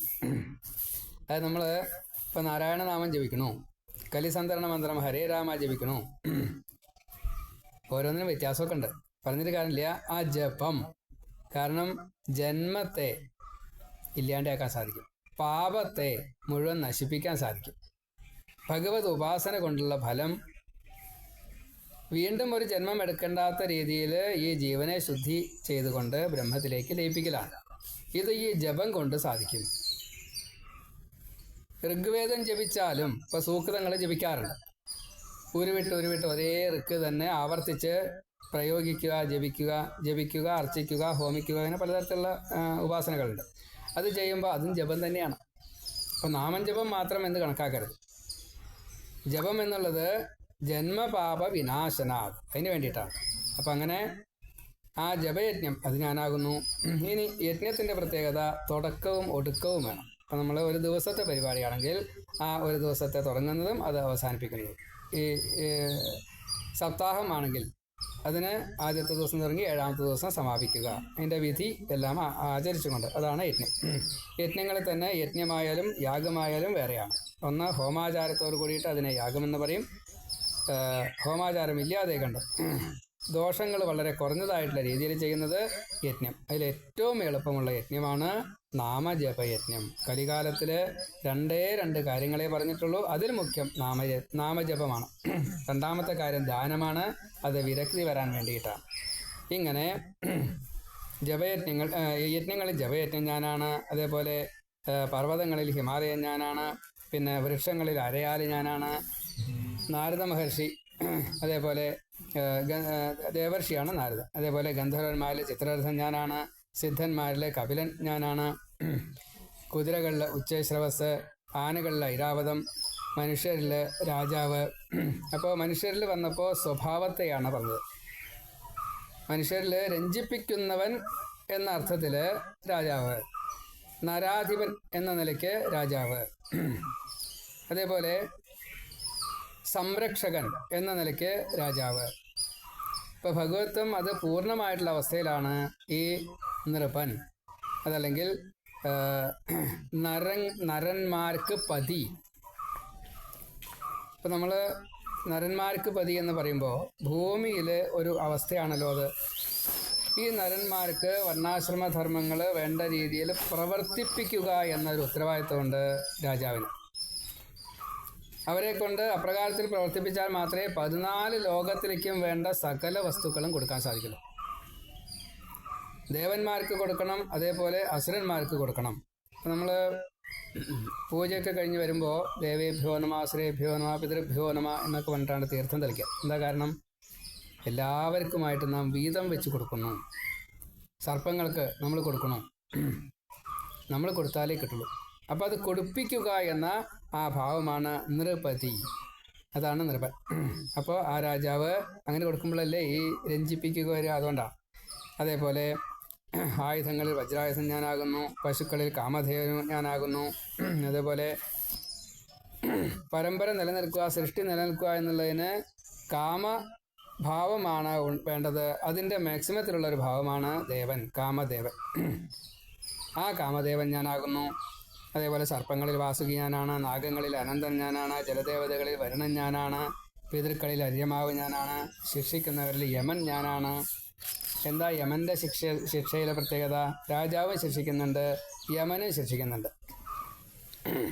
യമൻ ശിക്ഷിച്ച ഒരു ജീവൻ ത്രിമൂർത്തികൾ പോലും നമസ്കരിക്കപ്പെടുന്നു ആ ജീവന്. ഗരുഡപുരാണത്തിലെ ഒരു പ്രത്യേകമായിട്ടൊരു ഭാഗത്ത് പറഞ്ഞിട്ടുണ്ട്, യമൻ്റെ ഒരു സ്വീകരണ മുറിയുണ്ട്. അവിടെ 4 ദിക്കിൽ നിന്നും വാതിലുണ്ട് എന്നാണ്. അപ്പോൾ അവിടെ നരന്മാർ, പ്രത്യേകിച്ച് ജീവജാലങ്ങളിൽ നരന്മാർക്കാണ് കൂടുതൽ, എല്ലാവർക്കും ഉണ്ടാകുമായിരിക്കാം, നരകം അറിയില്ല. ഏതായാലും നരകത്തിൽ പോയിട്ട് ശിക്ഷ കഴിഞ്ഞ് വരുന്നവരെ യമൻ പരിചയപ്പെടുത്തി കൊടുക്കുകയാണ്, ഇത് ഈ ജീവൻ ഇന്ന രീതിയിലൊക്കെ ശിക്ഷ അനുഭവിച്ച് വരികയാണ് എന്ന്. അപ്പോൾ ത്രിമൂർത്തികൾ പടിഞ്ഞാറ് ഭാഗത്ത് നിന്ന് വാതിലിലൂടെ കടന്നിട്ട് അവിടെ ഇരിക്കുന്നുണ്ടാവും. അതേപോലെ വടക്ക് ഭാഗത്ത് മഹാഋഷികൾ വന്നിരിക്കുന്നുണ്ടാവും. അതേപോലെ കിഴക്ക് ഭാഗത്ത് ഇന്ദ്രാദി ദേവകൾ ഇരിക്കുന്നുണ്ടാവും. അധ്യക്ഷ സ്ഥാനത്താണ് യമദേവൻ അവിടെ ഇരിക്കുക, ഈ ധർമ്മരാജാവ്. അപ്പോൾ ഈ തെക്ക് ഭാഗത്ത് നിന്ന് വരുന്നതായിട്ടുള്ള ഈ നരക ശിക്ഷ അനുഭവിച്ച് കടന്നു വരുന്നതായിട്ടുള്ള അവരെ ഈ ത്രിമൂർത്തികൾ പോലും, ബാക്കിയുള്ളവരൊക്കെ നമസ്കരിക്കും, ഇല്ലാണ്ടല്ല, ത്രിമൂർത്തികൾ പോലും നമസ്കരിക്കുന്നു. അതിന് കാരണക്കാരനായിട്ടുള്ള ധർമ്മരാജാവിനെ നമസ്കരിക്കുന്നു. ആ യമനാണ് ഞാൻ, അതാണ്. അതേപോലെ അസുരന്മാർ പ്രഹ്ലാദൻ ഞാനാണ്. അതേപോലെ കാലസ്വരൂപിയായിട്ടുള്ള ഭഗവാൻ, കാരണസ്വരൂപിയായിട്ടുള്ള ഭഗവാൻ, ജ്ഞാനസ്വരൂപിയായിട്ടുള്ള ഭഗവാൻ എന്നൊക്കെ നമ്മൾ കേട്ടിട്ടുണ്ടാവും. അതൊക്കെ ഞാനാണ്. ഈ മൃഗങ്ങളിൽ സിംഹം ഞാനാണ്, പക്ഷികളിൽ ഗരുഡൻ ഞാനാണ്, അതേപോലെ ഈ വായു ഞാനാണ്, അഗ്നി ഞാനാണ്, ഈ രാജാക്കന്മാരിൽ ശ്രീരാമൻ ഞാനാണ്, മകര മത്സ്യം ഞാനാണ്, നദികളിൽ ഗംഗ ഞാനാണ്, അതേപോലെ ബ്രഹ്മവിദ്യ, വിദ്യകൾ പലതുകൊണ്ട് ഭഗവാനിൽ എത്താനായിട്ട്, അതിൽ ബ്രഹ്മവിദ്യ അത് ഞാനാണ്. അതേപോലെ വാദപ്രതിവാദങ്ങളിൽ ഭഗവത്പരമായിട്ട് വാദിക്കുന്നത്, പരമാർത്ഥ തത്വത്തെ സമർത്ഥിക്കുന്നതായിട്ടുള്ള ആ വാദം ഞാനാണ്. അപ്പോൾ അതിൽ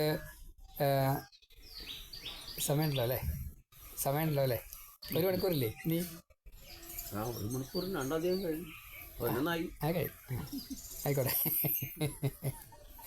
തുടങ്ങിയിട്ടില്ല, ആയിക്കോട്ടെ. അപ്പോൾ കാലസ്വരൂപിയായിട്ട് അകാരം അക്ഷരം ഞാനാണ്. പിന്നെ ദ്വന്ദ്വ സമാസം ഞാനാണ്. പിന്നെ ബ്രഹ്മാവ്, സൃഷ്ടികർത്താവായിട്ട് ബ്രഹ്മാവ്, മറ്റേ ശിവൻ ഞാനാണ്. അതേപോലെ മരണത്തെ കൊടുക്കുന്ന ആ മൃത്യുദേവൻ ഞാനാണ്. എല്ലാറ്റിനും ഉൽപ്പത്തിക്ക് കാരണക്കാരനായിട്ടുള്ള ആ ഭാവത്തിൽ ഞാനാണ്. കീർത്തി ഞാനാണ്, ശ്രീ ഞാനാണ്, സരസ്വതി ഞാനാണ്, ബുദ്ധി ഞാനാണ്. ഇങ്ങനെ ഓരോന്നിലും ഗണങ്ങളിൽ ഒരു പ്രാധാന്യമുണ്ട് എന്ന് കണക്കാക്കുന്നത് മുഴുവൻ ഞാനാണ്. ഛന്ദസ്സായാലും ശരി, മാസത്തിലെ ധനുമാസമായാലും, അതേപോലെ ചൂതുകളി ഞാനാണ്. അതേപോലെ ഒരു മത്സരമോ ഒരു വാഗ്വാദമോ അല്ലെങ്കിൽ മറ്റെന്തെങ്കിലും യുദ്ധമോ വരികയാണെന്ന് വെച്ചാൽ അതിലത്തെ വിജയം ഞാനാണ്. അത് പ്രവർത്തിക്കണം. ഇപ്പം നമ്മൾ ഗീത പറയാൻ നിൽക്കുകയാണ്. ഗീത പറയുമ്പോൾ ഇതിന് ഞാൻ തുടങ്ങിയല്ലോ, അതിന് പ്രവർത്തിക്കാൻ വേണ്ടിയിട്ടൊരു ശ്രമം നടത്തിയല്ലോ, ആ ഉദ്യമം ഞാനാണ്. അപ്പം നമ്മൾ ഭഗവാനെ അറിയാൻ വേണ്ടിയിട്ട്, ഭഗവാനിലേക്ക് എത്താൻ വേണ്ടിയിട്ടാണ് ഭഗവാനെ അറിയുന്നത് എന്ന് എപ്പോഴാണോ അറിയുന്നത്, അത് ഈ ഭഗവാനാണ്. അതിൽ ഗുണപരമായിട്ടാണ്, സത്വരജസ്തമോ ഗുണപരമായിട്ടാണ് നമുക്ക് പ്രവർത്തിക്കാൻ സാധിക്കുക. അതിൽ ഈ രജസ്തമസിനെ കീഴടക്കിക്കൊണ്ടാണെങ്കിൽ ആ സാത്വിക ഗുണം അത് ശുദ്ധ സത്വത്തിലേക്ക് ഭഗവാൻ എത്തിക്കും. അതുകൊണ്ട് ആ സാത്വിക ഗുണവും ഞാനാണ്. അതേപോലെ കൃഷ്ണൻ ഞാനാണ്, അർജുന നീയും ഞാനാണ് കേട്ടോ, വേദവ്യാസൻ ഞാനാണ്, ശുക്രമഹർഷി ഞാനാണ്, അതേപോലെ രാജാക്കന്മാർ കൊടുക്കുന്നതായിട്ടുള്ള ദണ്ഡ നീതിയുണ്ടല്ലോ അത് ഞാനാണ്, മുനിമാരുടെയും മനനശീലം മൗനശീലം രണ്ടും ഞാനാണ്. ജ്ഞാനം ഇതുകൊണ്ട് കിട്ടുന്നത് എന്താണ്? ജ്ഞാനസ്വരൂപനാണ്, ആ ജ്ഞാനം ഞാനാണ്. അതേപോലെ എല്ലാറ്റിനും കാരണം എന്താണ്? ഈ ഉൽപ്പത്തിക്കുള്ള കാരണം എന്താണ്? അതിൻ്റെ ഒരു ബീജമാണ്. ഇങ്ങനെ ബീജം ഞാനാണ്. ഏത് ജീവിവർഗമുണ്ടോ അതിലൊക്കെ എന്തെങ്കിലും പ്രത്യേകത അധികമായിട്ട് കാണുന്നുണ്ടോ അത് മുഴുവൻ എൻ്റെ വിഭൂതിയായിട്ട് മനസ്സിലാക്കണം. ഇങ്ങനെ ചുരുക്കി ഭഗവാന്റെ ഒരു ഞാൻ എൻ്റെ വിഭൂതികളേതാ ഇങ്ങനെയെല്ലാം അറിയൂ എന്നിപ്രകാരം പറഞ്ഞ് ഭഗവാൻ എന്നെ നല്ലോണം മനസ്സിലാക്കിക്കോളൂ അർജുന. അതുകൊണ്ട് ഞാൻ ഇപ്പോൾ ഈ പറയപ്പെട്ടില്ലേ, ഇത് മാത്രമല്ല കേട്ടോ, ഇനിയും ഇതേപോലെ ഓരോരോ ജീവനുകൾക്കും അതാത് സമയത്ത് ഇന്ന പ്രയോഗം ചെയ്തു കഴിഞ്ഞാൽ അത് ആ കാര്യത്തിന് ഒരു പരിഹാരമാകും. ദുഃഖമാണെങ്കിൽ ദുഃഖത്തിനെ പരിഹരിക്കാൻ സാധിക്കും. ഇങ്ങനെ പലതുമുണ്ട്. പാപങ്ങളെ പരിഹരിക്കാൻ സാധിക്കും. ആപത്തിൽ നിന്ന് രക്ഷിക്കാൻ സാധിക്കും. അതൊക്കെ ഞാനാണ്. ഇനി ആപത്തല്ലെങ്കിൽ ഇപ്പോൾ വിശപ്പിന് ആഹാരം കിട്ടിയാൽ ആഹാരം ഞാനാണ്, രോഗത്തിന് മരുന്ന് കിട്ടിയാൽ മരുന്ന് ഞാനാണ്, ദാഹത്തിന് വെള്ളം കിട്ടിയാൽ ആ വെള്ളം ഞാനാണ്, ശുദ്ധവായു കിട്ടിയാൽ അത് ഞാനാണ്. ഇങ്ങനെ സകലതും ഞാനാണ് എന്ന് മനസ്സിലാക്കിക്കോളൂ എന്ന് അർജുനനോട് ഭഗവാൻ പറഞ്ഞു. അപ്പോൾ അർജുനൻ ചോദിക്കുകയാണ്, അങ്ങ് ഇങ്ങനെ നന്നായിട്ട് തന്നെ എന്നോട് പലതും പറഞ്ഞു, എനിക്ക് ഒരുപാട് അവിവേകങ്ങൾ ഉണ്ടായിരുന്നു, അതെല്ലാം ഇപ്പോൾ തീർത്തും ഇല്ലാണ്ടായിരിക്കുന്നു, ഞാൻ കുറച്ചൊരു ജ്ഞാനം ഉണ്ട് എന്നുള്ള ഭാവത്തിൽ എത്തിയിരിക്കുന്നു. എന്നാലും ഈ ജീവജാലങ്ങളുടെ ഉൽപ്പത്തി, നാശം, ഇങ്ങനെയുള്ള കാര്യങ്ങളെ നാശരഹിതമായിട്ടുള്ള ഭഗവാൻ അതിനെ മുഴുവൻ നിയന്ത്രിക്കുന്നു. ആ ഒരു മഹിമയെ ഇപ്പോൾ ഇതാ ഭഗവാന്റെ ഈ വിഭൂതി യോഗത്തിൽ പറഞ്ഞിരിക്കുന്നു. ഇനി എപ്രകാരത്തിലാണോ എന്നെ ബോധ്യപ്പെടുത്താൻ വേണ്ടിയിട്ട് ഈ അറിവുകളെ പറഞ്ഞു തന്നത്, അപ്പോൾ ഈ വിഭൂതി യോഗം എന്ന് പറഞ്ഞു കഴിഞ്ഞാൽ അതാത് ആ ഭാവം മാത്രമല്ല, അതിൻ്റെ വിശദീകരണം കൂടുമ്പോൾ ഇത്രയും വേണിച്ചാൽ നമുക്ക് കൂടുതലെടുക്കാൻ സാധിക്കും. അതൊരു ജ്ഞാനമാണ്. അതല്ലാണ്ട് അതാണ് അത് ഞാനാണ് എന്ന് മാത്രമല്ല, അതിൽ ഒരുപാട് വിശദീകരിക്കാനുണ്ട്. അത് വിശദീകരിക്കുമ്പോൾ അതിൽ വലിയൊരു ജ്ഞാനവും കിട്ടും. ആ ജ്ഞാനത്തെ ഈ അർജുനന് ഈ വിഭൂതി യോഗം മനസ്സിലാക്കിയപ്പോൾ മനസ്സിലാക്കാൻ സാധിച്ചു. അതുകൊണ്ട് ഇതെല്ലാം അടങ്ങിയതായിട്ടുള്ള ഈ വിശ്വൻ, വിരാട്ട്, സ്വരാട്ട് 3 ഭാവത്തിൽ ഭഗവാൻ ഇങ്ങനെ നിൽക്കുന്നുണ്ടല്ലോ 9 തത്വങ്ങളെ കൊണ്ട്. ആ രൂപത്തെ എനിക്ക് കാണാനുള്ള കഴിവുണ്ടെങ്കിൽ ഒന്ന് കാണിച്ചു തരും. വിശ്വരൂപത്തെ എനിക്കൊന്ന് കാണിച്ചു തരാൻ പറ്റുമോ, എനിക്ക് കാണാനുള്ള അർഹതയുണ്ടാകുമോ എന്ന് ചോദിച്ചപ്പോൾ ഭഗവാൻ പറഞ്ഞു, ഈ അലൗകികങ്ങളായിട്ടുള്ള പലതും കൂട്ടിച്ചേർന്നതായിട്ടുള്ള എൻ്റെ ഈ രൂപത്തെ ഒന്ന് കണ്ടോളൂ. അപ്പോൾ ആദ്യം ദേവതകളെ 33 കോടി ദേവകളെ എന്നത് 12 ആദിത്യന്മാർ, 8 വസുക്കൾ, 11 രുദ്രന്മാർ, പ്രജാപതി, ഇന്ദ്രൻ, ഇങ്ങനെ 33 എന്ന സംഖ്യ. ആ 33 ഓരോന്നിൻ്റെയും ഗണനാഥനായിട്ട് കണക്കാക്കുകയാണെങ്കിൽ 33 കോടി ദേവന്മാർ എന്ന് പറയും. അപ്പോൾ നമ്മളെങ്ങനെയാണ് 33 കോടി? ഇനി അതിൻ്റെ ഭൗതികമായിട്ട് വിശദീകരണം വരണം. ഇതിപ്പോൾ ദേവന്മാർ എന്നുള്ള നിലയ്ക്ക് 33 കോടി ദേവന്മാർ, 12 ആദിത്യന്മാർ, 11 രുദ്രന്മാർ, 8 വസുക്കൾ, അതേപോലെ പ്രജാപതി ഇന്ദ്രൻ. ഇനി അതിൽ തന്നെ ദേവവൈദ്യന്മാരായിട്ടുള്ള അശ്വിനി ദേവകള്, മരുത്തുക്കള്, അഗ്നി, അതൊക്കെ പ്രത്യേകമാണ് കേട്ടോ. ഇങ്ങനെ നീ എന്താണോ കാണാൻ ആഗ്രഹിക്കുന്നത് അത് മുഴുവൻ കണ്ടോളൂ. പക്ഷേ നിനക്ക് നേരിട്ട് കാണാൻ സാധിക്കില്ല. അതുകൊണ്ട് ദിവ്യം ദദാമി തേ ചക്ഷു പശ്യമേ യോഗമൈശ്വരം. അതുകൊണ്ട് ഇത് മാംസചക്ഷുസ്സുകളെ കൊണ്ട് കാണാൻ സാധിക്കാത്തത് കൊണ്ട് ഈ അലൗകികമായിട്ടുള്ളൊരു നേത്രത്തെ ഞാൻ തരുന്നു. അതുകൊണ്ട് അത് കണ്ടോളൂ. ഇങ്ങനെ പറഞ്ഞു ഭഗവാൻ തൻ്റെ ആ സ്വരാട്ട എന്നുള്ള അല്ലെങ്കിൽ വിരാട്ട എന്നുള്ള രൂപത്തെ കാണിച്ചു കൊടുത്തു. ഭഗവാൻ തൻ്റെ രൂപത്തെ മുഴുവൻ ഒന്നിലേക്ക് ഒതുക്കി അതിൽ നിന്ന് നാനാത്വത്തെ കാണിച്ചു കൊടുത്തു. നമ്മൾ സാധാരണഗതിയിൽ വിരാട രൂപം എങ്ങനെയാണ് വരയ്ക്കുക? വിഷ്ണുവിൻ്റെ രൂപം മുഖം വരയ്ക്കും, ശിവൻ്റെ മുഖം വരയ്ക്കും, അതേപോലെ ലക്ഷ്മിയുടെ മുഖം വരയ്ക്കും, പാർവതിയുടെ മുഖം വരയ്ക്കും, ഗജാനൻ, ഗണപതിയുടെ, ഹനുമാൻ്റെ, ഇങ്ങനെ കുറേ മുഖങ്ങൾ വരയ്ക്കും നമ്മുടെ സങ്കല്പത്തിനനുസരിച്ച്. അതാണോ വിരാട്ട് എന്നൊന്നും ചോദിക്കരുത് കേട്ടോ. അതുകൊണ്ടൊന്നും ആവില്ല വിരാട്ട്. അത്രയൊന്നും പറഞ്ഞാലോ അത്രയൊന്നും കാണിച്ചാലോ വിരാട്ടാവില്ല. നമുക്ക് മനസ്സിലാക്കാൻ പറ്റാത്ത രീതിയിലുള്ള താത്വികങ്ങളും മറ്റു പലതും ഈ വിരാട്ടിലുണ്ട്. ഭാവങ്ങൾ വിരാട്ടിലുണ്ട്. സാത്വിക ഭാവം നമ്മൾ നേരത്തെ പറഞ്ഞു, ഷഡ്വൈരി, നെഗറ്റീവ് തുടങ്ങിയിട്ടുള്ള മഹാമോഹാദി കാര്യങ്ങൾ, അതൊക്കെ ഭാവങ്ങളാണ്. ഇതൊക്കെ പെരുമാറ്റങ്ങളായിട്ടാണ് പുറത്തു വരിക. ഇതെല്ലാം ഈ വിരാട്ടിലുണ്ട്. അപ്പം അതിനെ മുഴുവൻ മനസ്സിലാക്കുക എന്നത് പ്രത്യേകമായിട്ടുള്ള ചക്ഷുസുണ്ടെങ്കിൽ മാത്രമേ കാണുള്ളൂ. അല്ലാണ്ട് പ്രത്യക്ഷമായിട്ട് ഒരു കണ്ണുകളെ കൊണ്ട് കാണാൻ സാധിക്കില്ല. അപ്പോൾ ഇതെല്ലാം കണ്ടോളൂ. ഭഗവാൻ കാണിച്ചു കൊടുത്തു. എന്തൊക്കെയാണ് കാണിച്ചു കൊടുത്തത്? ആദ്യം സൂക്ഷ്മ ശരീരത്തെ, ഇപ്പം നമ്മളെ പോലെയുള്ളൊരു ശരീരം, ആ ശരീരത്തിൽ അതിവിദഗ്ധമായിട്ട് അതിനെ ആകർഷകമാക്കുക, സൗന്ദര്യവൽക്കരിക്കുക, അതിനെ വലുതാക്കുക, ബൃഹത്താക്കുക, അതിൽ ആഡിങ്സ് ചേർക്കുക, അങ്ങനെ ചേർത്ത് ഓരോന്നോരോന്നായിട്ട് കാണിച്ചു കൊടുത്തു. അപ്പോൾ അതിൽ ഈ നേരത്തെ പറഞ്ഞ് നമ്മൾ മുഖം വരച്ചു പറഞ്ഞില്ലേ, അതുപോലെ ത്രിമൂർത്തികളും മറ്റു ദേവന്മാരും അതേപോലെ തന്നെ അതിൻ്റെ തേജസ്സിനെ പുറമേക്ക് കാണിക്കുന്നത് 1000 സൂര്യന്മാർക്ക് തുല്യമായിട്ടുള്ള പ്രകാശ തീവ്രതയോട് കൂടിയിട്ട്. എന്നാൽ അവിടെ ചൂട് കാണിച്ചില്ല. ആ ചൂടുണ്ടെങ്കിൽ ഈ അർജുനനെ സഹിക്കാൻ പറ്റില്ല. അർജുനൻ മാത്രമല്ല, അവിടെ രംഗേതാ യുദ്ധക്കളമാണ്. അവിടെ എത്ര സൈന്യങ്ങൾ നിൽക്കണോ, 18 അക്ഷൗഹിണി സൈന്യം നിരന്ന് നിൽക്കുകയാണ്. അപ്പോൾ അവർക്കൊക്കെ ഈ ചൂട് സഹിക്കാൻ പറ്റുമോ? ഇല്ല. അപ്പോൾ ചൂടില്ലാതെ കണ്ട്, എന്നാൽ ഈ ബൃഹത്ത് അവസ്ഥയെ കാണിച്ചു കൊടുത്തുകൊണ്ട്, പ്രകാശത്തെ കാണിച്ചു കൊടുത്തുകൊണ്ട്, അല്ലെങ്കിൽ അവർക്ക് സഹിക്കാൻ പറ്റില്ല. കാരണം അത് അവിടെ അതോട് കൂടിയിട്ട് യുദ്ധം വേണ്ടാത്തൊരവസ്ഥ വരും. അങ്ങനെ പറ്റുമോ? അപ്പോൾ ഇത് കാണിച്ചു കൊടുത്തു എന്ന് പറയാൻ സാധിക്കില്ല. ഭഗവാൻ എവിടേക്കാണ് വിരാട് രൂപങ്ങൾ കാണിച്ചു കൊടുത്തിരിക്കണത്? യശോദയ്ക്ക് 2 വട്ടം കാണിച്ചു കൊടുത്തിട്ടുണ്ട്, വാമനനായിട്ട് കാണിച്ചു കൊടുത്തിട്ടുണ്ട്, ഭീഷ്മർക്ക് മറ്റേ ഈ അതേപോലെ ദൂത് സമയത്ത് കാണിച്ചു കൊടുത്തിട്ടുണ്ട്. അങ്ങനെ പല സമയത്തും ഈ വിരാട് രൂപങ്ങളെ കാണിച്ചു കൊടുത്തിട്ടുണ്ട്. അതേപോലെ ദേവീഭാഗവത പ്രകാരാച്ചാൽ അമ്മ ഹിമവാന് വിരാട് രൂപത്തെ കാണിച്ചു കൊടുത്തിട്ടുണ്ട്, മഹാദേവൻ കാണിച്ചു കൊടുത്തിട്ടുണ്ട്. അതേപോലെ ഇതിൻ്റെ ഈ മഹത്വത്തെ കാണിക്കാൻ വേണ്ടി അടിയും കാണാൻ പറ്റില്ല, മോളും കാണാൻ പറ്റില്ല, ഇങ്ങനെ കാണിച്ചു കൊടുത്തിട്ടുണ്ട്.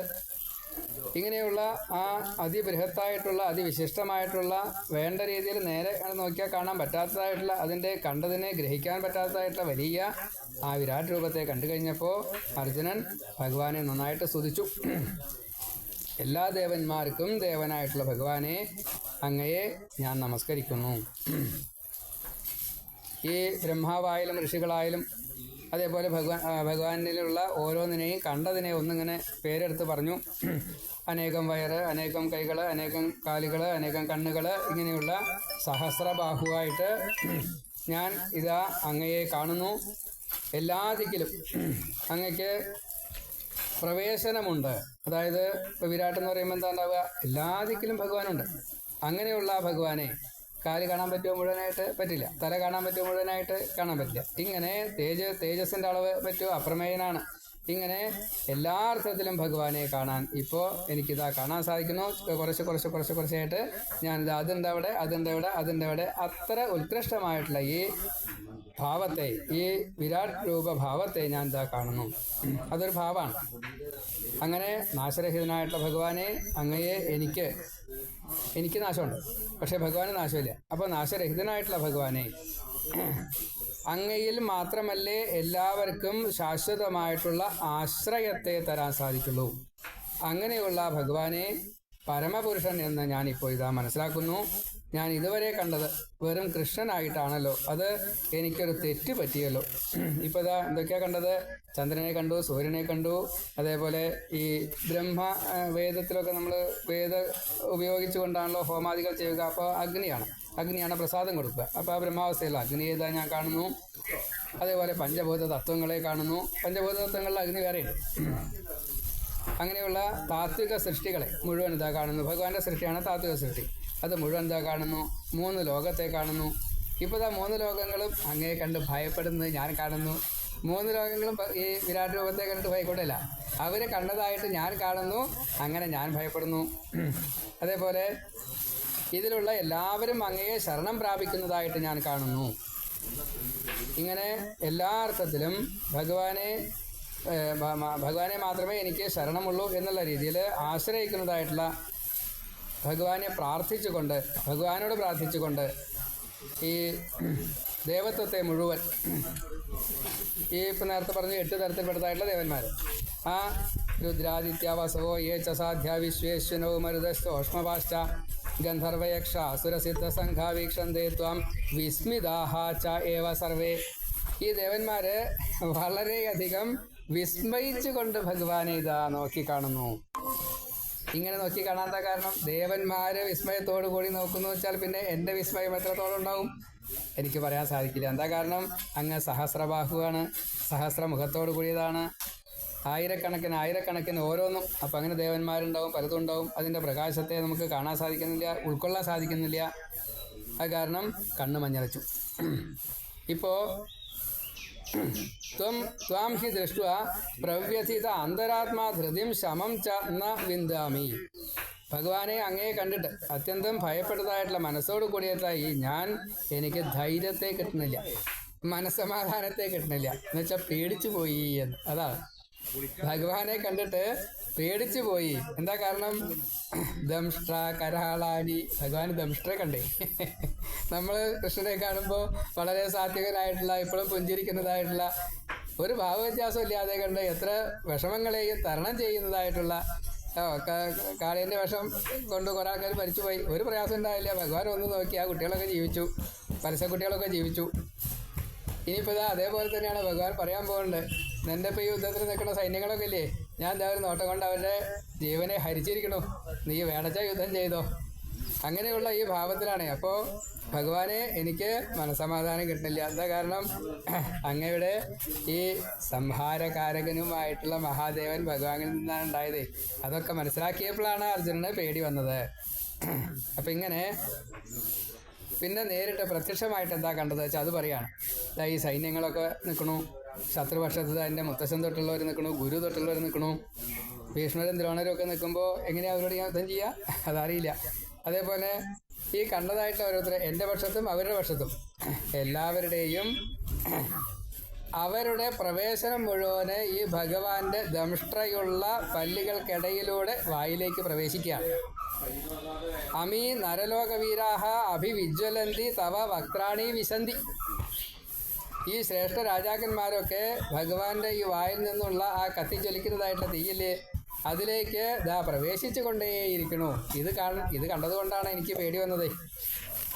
ഇങ്ങനെ സർവത്തിനെയും സമാപിപ്പിക്കുക എന്ന ഒരു അർത്ഥത്തിൽ ഭഗവാനെ അങ്ങ് എത്ര വലിയ രൂപമാണ് കാണിക്കുന്നത്. ഇത് അവിടേക്ക് ചെല്ലുമ്പോൾ ദുഷ്ടതയോട് കൂടിയിട്ട്, ചീത്തയായിട്ടുള്ള ലാക്കോട് കൂടിയിട്ട് അങ്ങയെ കാണുമ്പോൾ അത് ഇയാമ്പാറ്റകൾ വന്നിട്ട് അഗ്നിയിൽ ചാടുന്ന പോലെ നശിക്കാൻ തന്നെയല്ലേ അവിടേക്ക് വരുന്നത്. ഇപ്പം ഈ യുദ്ധരംഗത്തുള്ള ഓരോരുത്തരും അപ്രകാരത്തിൽ നശിക്കാൻ വേണ്ടിയിട്ടല്ലേ ഇവിടെ വന്നിരിക്കണത്. അങ്ങയുടെ വായിലേക്ക് ഓരോരുത്തരും പ്രവേശിച്ചു കൊണ്ടിരിക്കുന്നു. പിന്നെ അവർക്ക് ഇവിടെ ഈ ശരീരമുണ്ടോ? അപ്പോൾ ഒരു യുദ്ധത്തിൽ നശിക്കുകയാണോ അങ്ങയിലേക്ക് ലയിക്കുകയാണോ? ഭഗവാൻ ലയിക്കുമ്പോൾ എന്താ ഉണ്ടാവുക? മുക്തിയല്ലേ കിട്ടുക. ഏത് തരത്തിൽപ്പെട്ട മുക്തിയാണ്? ഭഗവാൻ ഇവിടെ കൊടുത്ത സാരൂപ്യ മുക്തിയാണ്. ഓരോരുത്തർക്ക് അവരവരുടേതായിട്ടുള്ള അർഹതയ്ക്കനുസരിച്ചാണ് മുക്തി കൊടുക്കുക. അപ്പോൾ ഇവിടെ ഈ യുദ്ധത്തിൽ വന്നിട്ടുള്ള ഓരോരുത്തർക്കും ഭഗവാൻ കൊടുത്തത് സാരൂപ്യ മുക്തിയാണ്. ഭഗവാൻ എന്ത് ചെയ്തു? ഈ കത്തിച്ചൊലിച്ച് കൊണ്ടുചരിക്കുന്നതായിട്ടുള്ള ആ മുഖം അത് എല്ലാ ദിക്കിലേക്കും ഒന്നങ്ങോട്ട് പ്രവേശിപ്പിച്ചു. എന്നിട്ടോ മൊത്തം ഇങ്ങോട്ട് വിഴുങ്ങുക എന്ന ആ പ്രവൃത്തി ഇതാ ചെയ്യുന്നു. ഞാൻ ഇതാ കാണുന്നു. ഭദ്രകാളി തൻ്റെ മുഖത്തെ മൊത്തം അങ്ങോട്ട് വലുതാക്കിയിട്ട് ഒരു തുള്ളി രക്തം പോലും താഴേക്ക് വരാതെ കണ്ട് വപയും മാംസവും ഒക്കെ കഴിച്ചുകൊണ്ട് ആ രക്തബീജാസുരൻ്റെ ഒരു വധം നടത്തുന്നുണ്ട്. എന്ന കൂട്ടത്തിൽ ഈ യുദ്ധത്തിൽ പങ്കെടുത്തതായിട്ടുള്ള ഓരോരുത്തരുടെയും ശരീരത്തെ ഉൾപ്പെടെ ഭഗവാൻ ഒന്നിച്ച് ആകർഷണം ചെയ്യുന്നു. അങ്ങനെ ചെയ്യുമ്പോഴോ എല്ലാവരും ഭഗവാനിലേക്ക് എത്തിപ്പെടുന്നു. അങ്ങനെയുള്ള അതിഭയങ്കരനായിട്ടുള്ള സ്വരൂപ ഉഗ്രരൂപ ഭവാൻ കഹ മേ ആഖ്യാഹി. അങ്ങ് ആരാണ്? എനിക്ക് മനസ്സിലാവണില്ല. അല്ലയോ ദേവോര, ദേവന്മാരെല്ലാവരും വരിക്കപ്പെടുന്നതായിട്ടുള്ള ഭഗവാനെ, അങ്ങയെ തേ നമഃസ്തു, അങ്ങയ്ക്ക് നമസ്കാരം ഭവിക്കട്ടെ. അതുകൊണ്ട് ആദ്യന്തം പ്രസീത പ്രസീത പ്രസീത. എനിക്ക് ഭവന്തം വിജ്ഞാതും ഇച്ഛാമി. എനിക്ക് ഭഗവാനെ നന്നായിട്ട് അറിയണം എന്നൊരാഗ്രഹമുണ്ട്, ശരിയായ വിധത്തിൽ മനസ്സിലാക്കണം എന്നൊരാഗ്രഹമുണ്ട്. തവ പ്രവൃത്തിം ന പ്രജാനാമിഹി. അങ്ങയുടെ പ്രവൃത്തികളെ എനിക്ക് മനസ്സിലാക്കാൻ സാധിക്കുന്നില്ല കേട്ടോ. എന്നെ അനുഗ്രഹിക്കണേ. നമോസ്തു ദേവ, നമോസ്തു തേ ദേവവര പ്രസീത. അതുകൊണ്ട് ഞാൻ ഇതാ അങ്ങയെ നമസ്കരിക്കുന്നു. എന്തിനു വേണ്ടിയിട്ടാണ്? എനിക്ക് ഭഗവാനെ അറിയാൻ സാധിക്കണേ എന്ന് പ്രാർത്ഥിച്ചുകൊണ്ടാണ്. ശ്രീ ഭഗവാൻ ഉവാച. അപ്പം ആ സമയത്ത് ഭഗവാൻ പറയാണ്. എന്താ ഭഗവാൻ പറയണത്?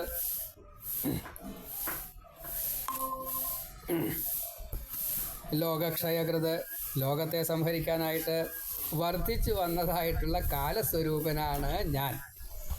അതുകൊണ്ട് ഈ ലോകത്തെ സംഹരിക്കുന്നതിനായിട്ട് ബ്രഹ്മാവ് പറഞ്ഞിട്ട് ഭൂമിദേവിയുടെ ആവശ്യം ഭൂഭാരഹരണം. അതിനാണ് ഞാൻ വന്നതേ. ഈ ലോകരെ സംരക്ഷിക്കുക എന്നുള്ളത് എൻ്റെ ഉദ്ദേശ്യമാണ്. പക്ഷേ ഇവിടെ ഈ സംരക്ഷിക്കാനുള്ള ആളുകൾ വളരെ കുറച്ച്. ഭഗവാന്റെ ആ ഒരു സംഹാരം മുഴുവൻ തീർന്നു കഴിഞ്ഞപ്പോൾ 5 or 6 ആളത്രേ ബാക്കി. ബാക്കിയുള്ളവരൊക്കെ പോയി. പാണ്ഡവരും ഭഗവാനും പിന്നെ ഒരു 5-6 ആൾക്കാരും മാത്രമേ ബാക്കി ഉണ്ടായുള്ളൂ എന്നാണ്. ബാക്കിയുള്ളതൊക്കെ പോയി. അശ്വത്ഥാമാവിൻ്റെ ഒടുക്കത്തെ ആ പ്രയോഗം കൂടി നടത്തിയപ്പോഴേ അങ്ങനെയാണ് ഭഗവാൻ വന്നത്. അപ്പോൾ സംഹാരകാരകനായിട്ട് ഞാൻ ഇതാ ഇപ്പോൾ വന്നിട്ടുണ്ട്, എന്നെ കണ്ടോളൂ. ഇനി അർജുന, നീ പരിഭ്രമിക്കണ്ട. നീ ഇല്ലെങ്കിലും ഈ സൈന്യങ്ങൾ നിൽക്കണില്ലേ, ഇവർ മുഴുവൻ ഇഹ പ്രവൃത്തഃ പ്രത്യനീകേഷു അവസ്ഥിതാഃ യേ യോദ്ധാഃ അവസ്ഥിതാഃ സർവേ ഹൃദേ ത്വാമപി ന ഭവിഷ്യന്തി. ഇവിടെ യോദ്ധാക്കളായിട്ട് നിൽക്കുന്ന ഓരോരുത്തരും നീ ഇല്ലെങ്കിലും ഇല്ലാതായിട്ട് തീരും. കാരണം എന്താ? ഞാൻ അവരെ ഇല്ലാണ്ടാക്കിയിട്ടുണ്ട്. തസ്മാൽ ത്വം ഉത്തിഷ്ഠ. അതുകൊണ്ട് എന്ത് ചെയ്യണം? അർജുന, എഴുന്നേൽക്കൂ. യശോ ലഭസ്വ. എങ്ങനെയാ യശസ് കിട്ടുക? യുദ്ധം ചെയ്തിട്ട് ഇവരെ വധിച്ചോളൂ, എന്നാലേ യശസ് കിട്ടുള്ളൂ, അല്ലെങ്കിൽ കിട്ടില്ല. മയാ ഏവ തേ നിഹതാഹ പൂർവമേവ നിമിത്തമാത്രം ഭവ സവ്യസാജിൻ. നീ പടത്തേക്കൊണ്ടൊക്കെ എന്നെ അമ്പ ചെയ്തിട്ടേ നിനക്ക് പറ്റാവുന്നതൊക്കെ നീ ചെയ്തോ. ലക്ഷ്യത്തിൽ എത്തിക്കേണ്ടത് ഞാനേറ്റു. അതുകൊണ്ട് അർജുന, നീ എഴുന്നേൽക്കുക, യുദ്ധം ചെയ്യുക, ഇവരെയൊക്കെ വധിക്കുന്നതായിട്ട് അഭിനയിക്കുക. കാരണം ഞാൻ ഇവരെയൊക്കെ എന്നിലേക്ക് എത്തിച്ചിട്ടുണ്ട്. അപ്പം അതുകൊണ്ട് ഞാൻ ഭഗവാൻ ഭാഗവത്തിൽ പറയുന്നുണ്ട്, അർജുനനെ മുൻനിർത്തിക്കൊണ്ട് ഭഗവാൻ എല്ലാവരുടെയും ആയുസ്സിനെ എടുത്തു, ഭൂമിയുടെ ഭാരത്തെ ഇല്ലാണ്ടേക്ക്, യശസ് മുഴുവനെ അർജുനന് കൊടുത്തു എന്ന് പറയുന്നുണ്ട്. ആ വാചകമാണ്, അല്ലെങ്കിൽ അതിൻ്റെ ഒരു നിർവചനമാണ് ഇവിടെ മയാ ഏവ തേ നിഹതാഹ പൂർവമേവ. അല്ലയോ സവ്യസാജൻ, ഭവ നിമിത്തമാത്രം. അത്രയേ ഉള്ളൂ. അപ്പം അതുകൊണ്ട് അർജുന പരിഭ്രമിക്കേണ്ട, ചെയ്തോളൂ, യുദ്ധം ചെയ്തോളൂ. കാരണം എല്ലാവരുടെയും, ദ്രോണനായാലും ഭീഷ്മനായാലും ജയദ്രഥനായാലും കർണനായാലും എത്ര വലിയ വീരയോദ്ധാക്കളായാലും നീ പരിഭ്രമിക്കേണ്ട. അതേപോലെ എത്ര ഭീഷ്മർ പിതാമഹൻ ബഹുമാനിക്കേണ്ടയാളാ, ദ്രോണര് ഗുരു ബഹുമാനിക്കേണ്ടയാളാ. അപ്പം അവരോട് യുദ്ധം ചെയ്യാൻ പാടുമോ? അങ്ങനെ ചിന്തിക്കുകയേ വേണ്ട. കാരണം നീ ദുഃഖിക്കേണ്ട ആവശ്യമില്ല. ധൈര്യപൂർവ്വം യുദ്ധം ചെയ്തോളൂ. ഇവരുടെ ആയുസ്സിനെ ഞാൻ എടുത്തിരിക്കുന്നു. നിന്റെ ലോകത്തിൻ്റെ ശത്രുക്കളായിട്ട്, നിന്റെ ലോകത്തിൻ്റെ അല്ല, നിന്റെ ഒപ്പം ഈ ലോകത്തിന് മുഴുവൻ അഹിതത്തെ ചെയ്തത് കൊണ്ട് അവരെല്ലാവരും ഹനിക്കപ്പെടേണ്ടതാണ്. ഞാൻ അതിന് നിന്നെ കാരണമാക്കിയെടുക്കുന്നു എന്ന് മാത്രമേ ഉള്ളൂ. നീ അത് ചെയ്തോളൂ. അതേപോലെ ഭഗവാന്റെ ഈ ആജ്ഞ കേട്ടതോട് കൂടിയിട്ട് ഭഗവാനെ നല്ലോണം സാഷ്ടാംഗം നമസ്കരിച്ചുകൊണ്ട് അർജുനൻ താണു വീണ് വണങ്ങി. പ്രദക്ഷിണ വയ്ക്കുക, നമസ്കരിക്കുക, എന്തൊക്കെയാ അവിടെ ചെയ്തതെന്ന് മുഴുവൻ ചോദിച്ചിട്ട് കാര്യമില്ല. കാരണം ഭീതഭീത പ്രണമ്യ കൃതാഞ്ജലി സഗദ്ഗതം വാക്കുമുട്ടി. എന്നിട്ടോ കൃഷ്ണം ഭൂയഹ ഏവ ആഹ, കൃഷ്ണനോട് പറഞ്ഞു വീണ്ടും എന്നാണ് പറഞ്ഞതെങ്കിലും കൃഷ്ണനോട് പറയല്ല. ഒരു അനന്യ ശരണാഗതിയോട് കൂടിയിട്ട് ഭഗവാനിലേക്ക് അങ്ങോട്ട് തന്നെ സമർപ്പിക്കുകയാണ് ഉണ്ടായത്. കിരീടി നമസ്കൃത്വ എന്താണ്? ഇന്ദ്രൻ കൊടുത്തതായിട്ടുള്ള കിരീടം ചൂടിയതായിട്ടുള്ള ഇന്ദ്രാസനം അർദ്ധാസനം കൊടുത്തിട്ടുണ്ടേ. ആ ഇന്ദ്രനാണ് കേവനാന്ന് വിചാരിച്ചെന്നാണ് നേരത്തെ. ആ ഇന്ദ്രൻ ഈ വിശ്വരൂപം കണ്ടതോട് കൂടിയിട്ട്, ഈ സംഹാര കാരകത്വം കണ്ടതോട് കൂടിയിട്ട് താനൊന്നുമല്ല എന്ന് മനസ്സിലായിട്ടുണ്ട്. അപ്പൊ അതുകൊണ്ട് കിരീടി നമസ്കൃത്വ നന്നായിട്ട് തന്നെ ഈ തല ഉണ്ടല്ലോ, ആ തലയ്ക്ക് വലിയ വിലയൊന്നുമില്ല എന്ന് മനസ്സിലായി. അതുകൊണ്ട് ഭഗവാനെ നമസ്കരിച്ചു. പ്രണമ്യ കൃതാഞ്ജലി. എന്നിട്ടോ സഗദ്ഗതം പറഞ്ഞു. പറയാള് പറഞ്ഞു. എന്താ കാരണം? ഭഗവാനെ ആശ്രയിച്ച ആളാ. അപ്പൊ അതുകൊണ്ട് എത്ര ഗദ്ഗതം വന്നാലും അത് കഴിഞ്ഞാൽ അതിനൊരു അവസാനം ഉണ്ടാവും. അതിന് ശേഷം സ്തുതിക്കാൻ സാധിച്ചു. എന്താ സ്തുതിച്ചത്? സ്ഥാനേ ഹൃഷീകേശ തവ പ്രകീർത്തിയ ജഗത് പ്രഹൃഷ്യതി അനുരജ്യതേ ച രക്ഷാംസി ഭീതാനി ദിശോ ദ്രവന്തി സർവേ നമസ്യന്തി ച സിദ്ധസംഘാം. ഞങ്ങള് ഹോമാചാര പ്രകാരം പരിഹാരങ്ങൾക്കൊക്കെ ഈ മന്ത്രത്തെ ഉപയോഗിക്കാറുണ്ട്. സർവരക്ഷാ മന്ത്രം എന്ന നിലയ്ക്ക് ആരാണോ ഭഗവാനെ ആശ്രയിക്കുന്നത് അവരെ രക്ഷിക്കുന്നതായിട്ടുള്ള ഭാവത്തിൽ ഭഗവാനുണ്ട്. അപ്പോൾ നന്മ ചെയ്യുന്നവർക്ക് രക്ഷകനായിട്ടും തിന്മ ചെയ്യുന്നവർക്ക് ശിക്ഷകനായിട്ടും അങ്ങനെയുള്ള ഈ ഭഗവാനെ ആരാണോ യക്ഷരാക്ഷസാദി അല്ലെങ്കിൽ ഭൂതപ്രേതാദി പലതുണ്ടല്ലോ, അവരൊക്കെ ഈ ഭഗവത് സ്മൃതിയുള്ളവരുടെ അടുത്തേക്ക്, ഭഗവാന്റെ നാമം ജപിക്കുന്നതിൻ്റെ അടുത്തേക്ക് അല്ലെങ്കിൽ ഭഗവാന്റെ അടുത്തേക്ക് വരാൻ സാധിക്കില്ല. അവരൊക്കെ ഓടിപ്പോവും. ഭഗവാനെ കീർത്തിക്കുക, ഭഗവാന്റെ നാമം ജപിച്ച് സ്മരിക്കുക, ഇങ്ങനെ സജ്ജനങ്ങൾ ചെയ്യുന്നതായിട്ടുള്ള ഈ ഉപാസന ഉണ്ടല്ലോ, അത് സന്തോഷത്തോടു കൂടിയിട്ട് ഭഗവാൻ സ്വീകരിക്കുന്നു. ഭഗവാന്റെ ഒരു അനുഗ്രഹ ലീലയെ സ്മരിച്ചു എന്ന് മാത്രമേ ഉള്ളൂ. പക്ഷെ ആ വാക്കിന്റെ വാചകാർത്ഥമാണോ അതല്ലെങ്കിൽ അതിന്റെ ഉള്ളിലുള്ള അക്ഷരങ്ങളുടെ സ്വരങ്ങളോട് കൂടി ചേരുമ്പോഴുള്ള അർത്ഥങ്ങളാണോ, ഏതായാലും ഇത് പ്രയോഗിക്കുമ്പോൾ പരിഹാരങ്ങൾക്ക് ആവാഹനയൊക്കെ ചെയ്തു കഴിഞ്ഞാലേ ഈ വേഗം അങ്ങോട്ട് ശരിയാവും എന്നർത്ഥം. ഗീതാ ഗായത്രി എന്ന് അതിന് പറയാം. യക്ഷരാക്ഷസന്മാര് ഓടിപ്പോകണു എന്നുള്ളതാണ്. ഇങ്ങനെ എല്ലാ സിദ്ധ സമൂഹങ്ങളും ഭഗവാനെ നമസ്കരിക്കുന്നു. കപില മഹർഷി ഉൾപ്പെടെയുള്ള ഈശ്വര അവതാരങ്ങൾ പോലും ഭഗവാനെ നമസ്കരിക്കുന്നു.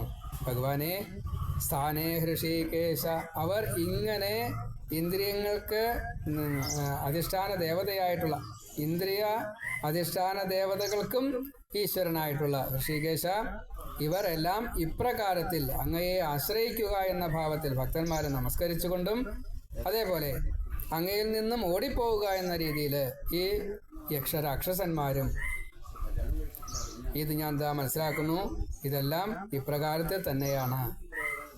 അതുകൊണ്ട് എന്നെ അനുഗ്രഹിക്കണേ ഭഗവാനെ.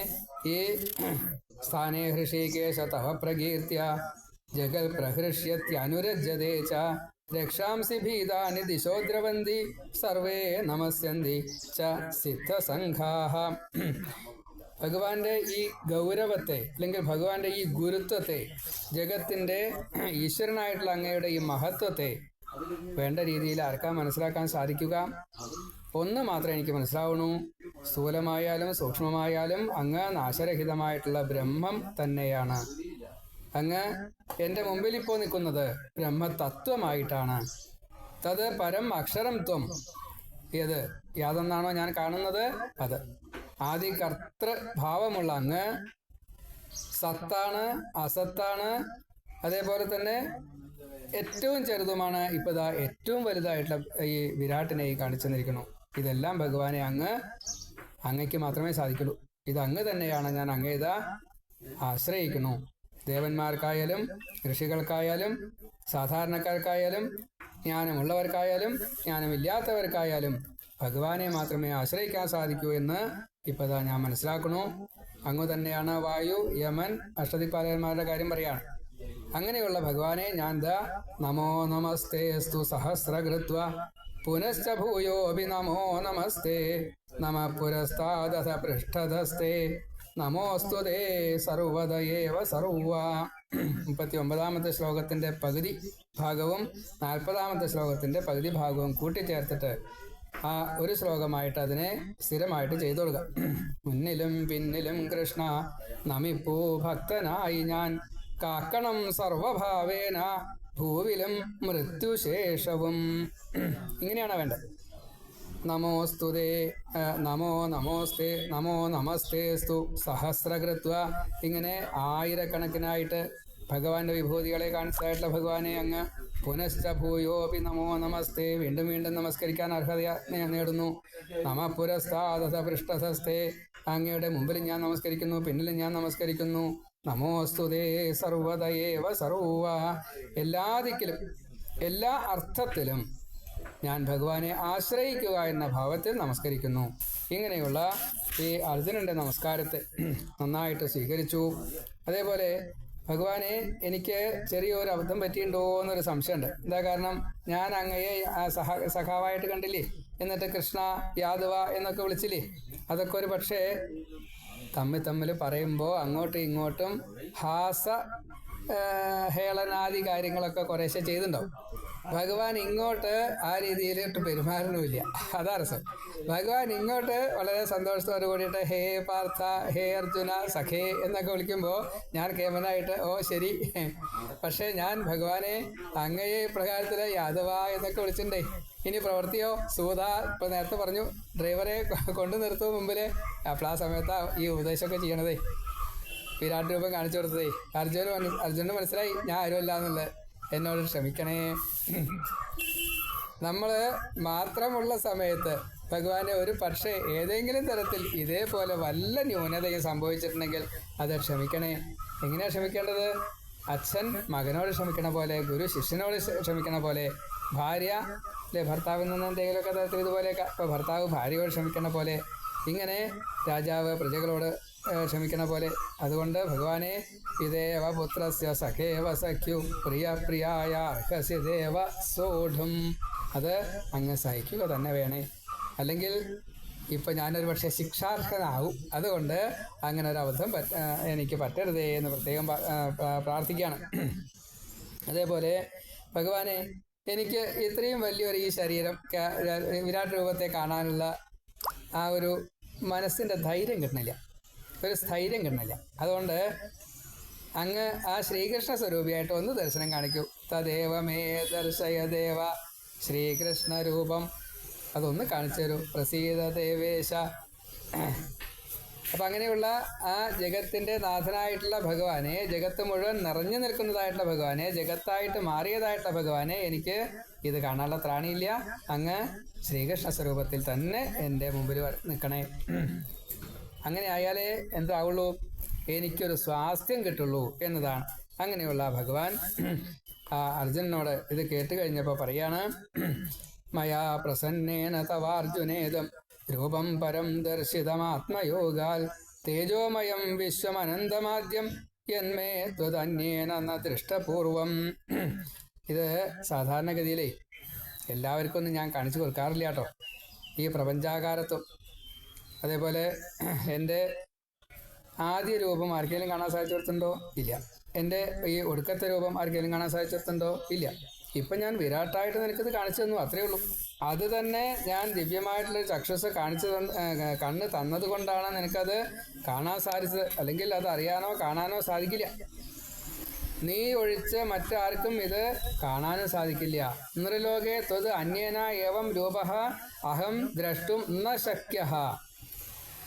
ഞാൻ നിനക്കല്ലാതെ കണ്ടത് മറ്റൊരാൾക്ക് കാണിച്ചു കൊടുക്കുകയില്ല, കാണിച്ചു കൊടുത്തിട്ടില്ല. എന്താ കാരണം? ഇത് പ്രത്യേകമായിട്ടുള്ള എൻ്റെ അനുഗ്രഹമുണ്ടെങ്കിൽ മാത്രമേ ഇത് കാണാൻ യോഗ്യതയുള്ള അർഹതയുള്ള ഒരാൾക്ക് മാത്രമേ ഞാനത് കാണിച്ചു കൊടുക്കുള്ളൂ. അത് ദാനൈഹി എന്ന ദാനം കൊണ്ട് കിട്ടില്ല. എന്ന് വെച്ചാൽ വ്രതാദികളെ കൊണ്ട് അനവധി പറയാണ്. ക്രിയാഭിഹി യാഗയോഗാദികളെ കൊണ്ട് കിട്ടില്ല. ഉഗ്രൈഹി തപോഭിഹി, ഓ ഞാൻ വലിയ തപസ്യ, കിട്ടില്ല. എനിക്കിങ്ങനെ ഉള്ളിലേക്ക് അത് വേണമെന്ന് വിചാരിച്ച് ആവാഹിച്ച് നാരദൻ ഒരിക്കൽ ഭഗവാനെ ഒന്നാണ് കണ്ടു കഴിഞ്ഞപ്പോൾ ഇത് കയ്യിൽ കിട്ടുമായിരിക്കുമോ എന്ന് വിചാരിച്ചു. സമയത്ത് മറഞ്ഞു. പിന്നെ അശരീരിയാണ് കേട്ടതേ. ഇതേ എന്നെ ഒന്ന് മനസ്സിലാക്കാൻ വേണ്ടി ഞാൻ കാണിച്ചു തന്നതാട്ടോ. ഉള്ളിൽ തോന്നിച്ചു എന്ന് മാത്രമേ ഉള്ളൂ. ഈ ജീവിതം കഴിഞ്ഞു കഴിഞ്ഞാൽ അടുത്ത ജീവിതത്തിൽ അടുത്ത ജന്മം കിട്ടുമ്പോൾ ഞാൻ വിളിക്കുമ്പോൾ വരുന്ന രീതിയിൽ നമുക്ക് തമ്മിലൊരു അറ്റാച്ച്മെൻറ്റ് ഉണ്ടാക്കി തരാം. അർഹതയുണ്ടെങ്കിൽ മാത്രമേ ഭഗവാൻ അത് കൊടുക്കുള്ളൂ. അർജുനോട് പറഞ്ഞു, യാഗോ യോഗോ മറ്റേ വ്രതങ്ങളോ അല്ലെങ്കിൽ ഉപാസനകളോ പലതും ചെയ്താലും ഇതൊന്നും കാണാൻ ഞാൻ അർഹത കൊടുക്കാറില്ല. ഇനി നീ എനിക്ക് ഏറ്റവും പ്രിയപ്പെട്ടവനായതുകൊണ്ട് ഞാനിത് കാണിച്ചു തരുന്നു. അതുകൊണ്ട് എൻ്റെ ഈ വിശ്വരൂപം കണ്ടിട്ട് നിനക്ക് ഭയം ഉണ്ടാവണ്ട കേട്ടോ. മാത്രമല്ല നീ വിമൂഢമതിയാവുകയും വേണ്ട, മൗഢ്യം വരണ്ട. ഞാനിപ്പോൾ ഞാൻ യുദ്ധം ചെയ്യണില്ല, അവരെയൊന്നും കൊല്ലണ്ട, അങ്ങനെയല്ല. നീ യുദ്ധം ചെയ്യണം, ഇവരെയൊക്കെ വധിക്കും വേണം. പേടിക്കണ്ട. ഏത് വലിയ ഭീഷ്മരായിക്കോട്ടെ നീയാണ് ജയിക്കുക. കാരണം എന്താ? ഇതിന് കാരണക്കാരൻ ഞാനാണ്. ഇത് എങ്ങനെ അവസാനിപ്പിക്കേണ്ടതെന്ന് എനിക്കറിയാം. അതുകൊണ്ട് നീ ഇവിടെ നിന്ന് തന്നാൽ മതി, ഞാൻ പറഞ്ഞൊക്കെ നീയാണ് ചെയ്താൽ മതി. ഇങ്ങനെയൊക്കെ പറഞ്ഞത് കേട്ടപ്പോൾ സഞ്ജയൻ പറയാം. സഞ്ജയനാണ് ഈ കാര്യങ്ങളൊക്കെ നമുക്ക് പറഞ്ഞു തരണം കേട്ടോ. 9ാമത്തെ ദിവസത്തെയാണ്. ഭീഷ്മരും കൂടി വീണു എന്ന് പറഞ്ഞപ്പോൾ ധൃതരാഷ്ട്രക്ക് വല്ലാത്ത ഭയമായി. അപ്പോൾ സഞ്ജയനോട് അവിടെ എന്തൊക്കെയുണ്ടായേ എന്ന് ചോദിച്ചപ്പോൾ പറഞ്ഞു കൊടുക്കുന്നതാണ് കൃഷ്ണദാ ഇങ്ങനെയൊക്കെ കാണിച്ചു, ഇങ്ങനെയൊക്കെ ചെയ്തു, ഇങ്ങനെയൊക്കെ പറഞ്ഞു. സഞ്ജയൻ പറയാണ്, ഇത്യർജുനം വാസുദേവസ്തഥോക്രുതാസ്വകം രൂപം ദർശയാമാസ ഭൂയഃ ആശ്വാസയാമാസ ച ഭീതം ഏനം ഭൂത്വാ പുനഃ സൗമ്യ വപുർമഹാത്മാ. ഭഗവാൻ ഇങ്ങനെയൊക്കെ ചെയ്തിട്ടേ ധൃതരാഷ്ട്ര മഹാരാജാവേ ആ വിശ്വരൂപിയായിട്ടുള്ള ഭഗവാനില്ലേ കൃഷ്ണസ്വരൂപത്തിലേക്ക് അർജുനനെ ആശ്വസിപ്പിച്ചുകൊണ്ട് സ്വന്തം രൂപത്തെ കാണിച്ചു കൊടുത്തു കേട്ടോ. അപ്പോൾ അർജുനൻ ഭഗവാനോട് പറയാണ്, അല്ലയോ ഭഗവാനെ, അങ്ങ് ഈ മർത്യരൂപത്തിൽ കൃഷ്ണസ്വരൂപത്തിൽ വളരെ പ്രസന്നനായിക്കൊണ്ട് ഇവിടെ എപ്പോഴും എൻ്റെ കൂടെ ഉണ്ടായാലും എനിക്ക് അപ്പോഴേ സ്വസ്ഥത കിട്ടുള്ളൂ. കാരണം ഇതാനും സചേതാഹ പ്രകൃതിയും ഗതഃ സംവൃതഃ അസ്മി. അതല്ലെങ്കിൽ എനിക്ക് ഇതേപോലെ സ്വസ്ഥത കിട്ടില്ല. അപ്പോൾ യുദ്ധം ചെയ്യണം വെച്ചാലും ഭഗവാനെ അങ്ങനെ വിരാട്ടായിരുന്നാൽ ഞാൻ കൂട്ടിയാൽ പറ്റില്ല കേട്ടോ. ഈ അധ്യാപകർ പഠിപ്പിക്കുന്ന സമയത്ത് ശുണ്ഠി എടുത്ത് നിന്ന് കഴിഞ്ഞാൽ ശിഷ്യന്മാർക്ക് പറയാൻ പറ്റില്ല, ഉത്തരം പറയാൻ കിട്ടില്ല. നേരെ വെച്ച് സൗമ്യഭാവത്തിലായിരിക്കണമെങ്കിലോ അവർക്കത് നന്നായിട്ട് പറയാൻ സാധിക്കും. ചിലപ്പോൾ ഓർമ്മയില്ല വെച്ചാൽ ഒരു പ്രേരണ ഗുരുവിൽ നിന്ന് കിട്ടുകയാണെങ്കിലോ പറയും വേണ്ട, കൂടുതലായിട്ടത് കിട്ടും. എന്ന കൂട്ടത്തിൽ ഭഗവാനെ അങ്ങ് എന്നെ പ്രേരിപ്പിച്ചുകൊണ്ട് ആ കൃഷ്ണസ്വരൂപിയായിട്ട് വന്നു നിൽക്കണേ. ഇങ്ങനെ പറഞ്ഞു കഴിഞ്ഞപ്പോൾ ഭഗവാൻ തൻ്റെ ഇതുവരെ കണ്ടതായിട്ടുള്ള കാണാൻ പ്രയാസമായിട്ടുള്ള ദേവന്മാർക്ക് പോലും അപ്രാപ്യമായിട്ടുള്ള ഈ വിശ്വരൂപത്തെ ഞാൻ നിനക്ക് കാണാൻ വേണ്ടിയിട്ട് ദർശനം തന്ന് അനുഗ്രഹിച്ചതാണ് കേട്ടോ.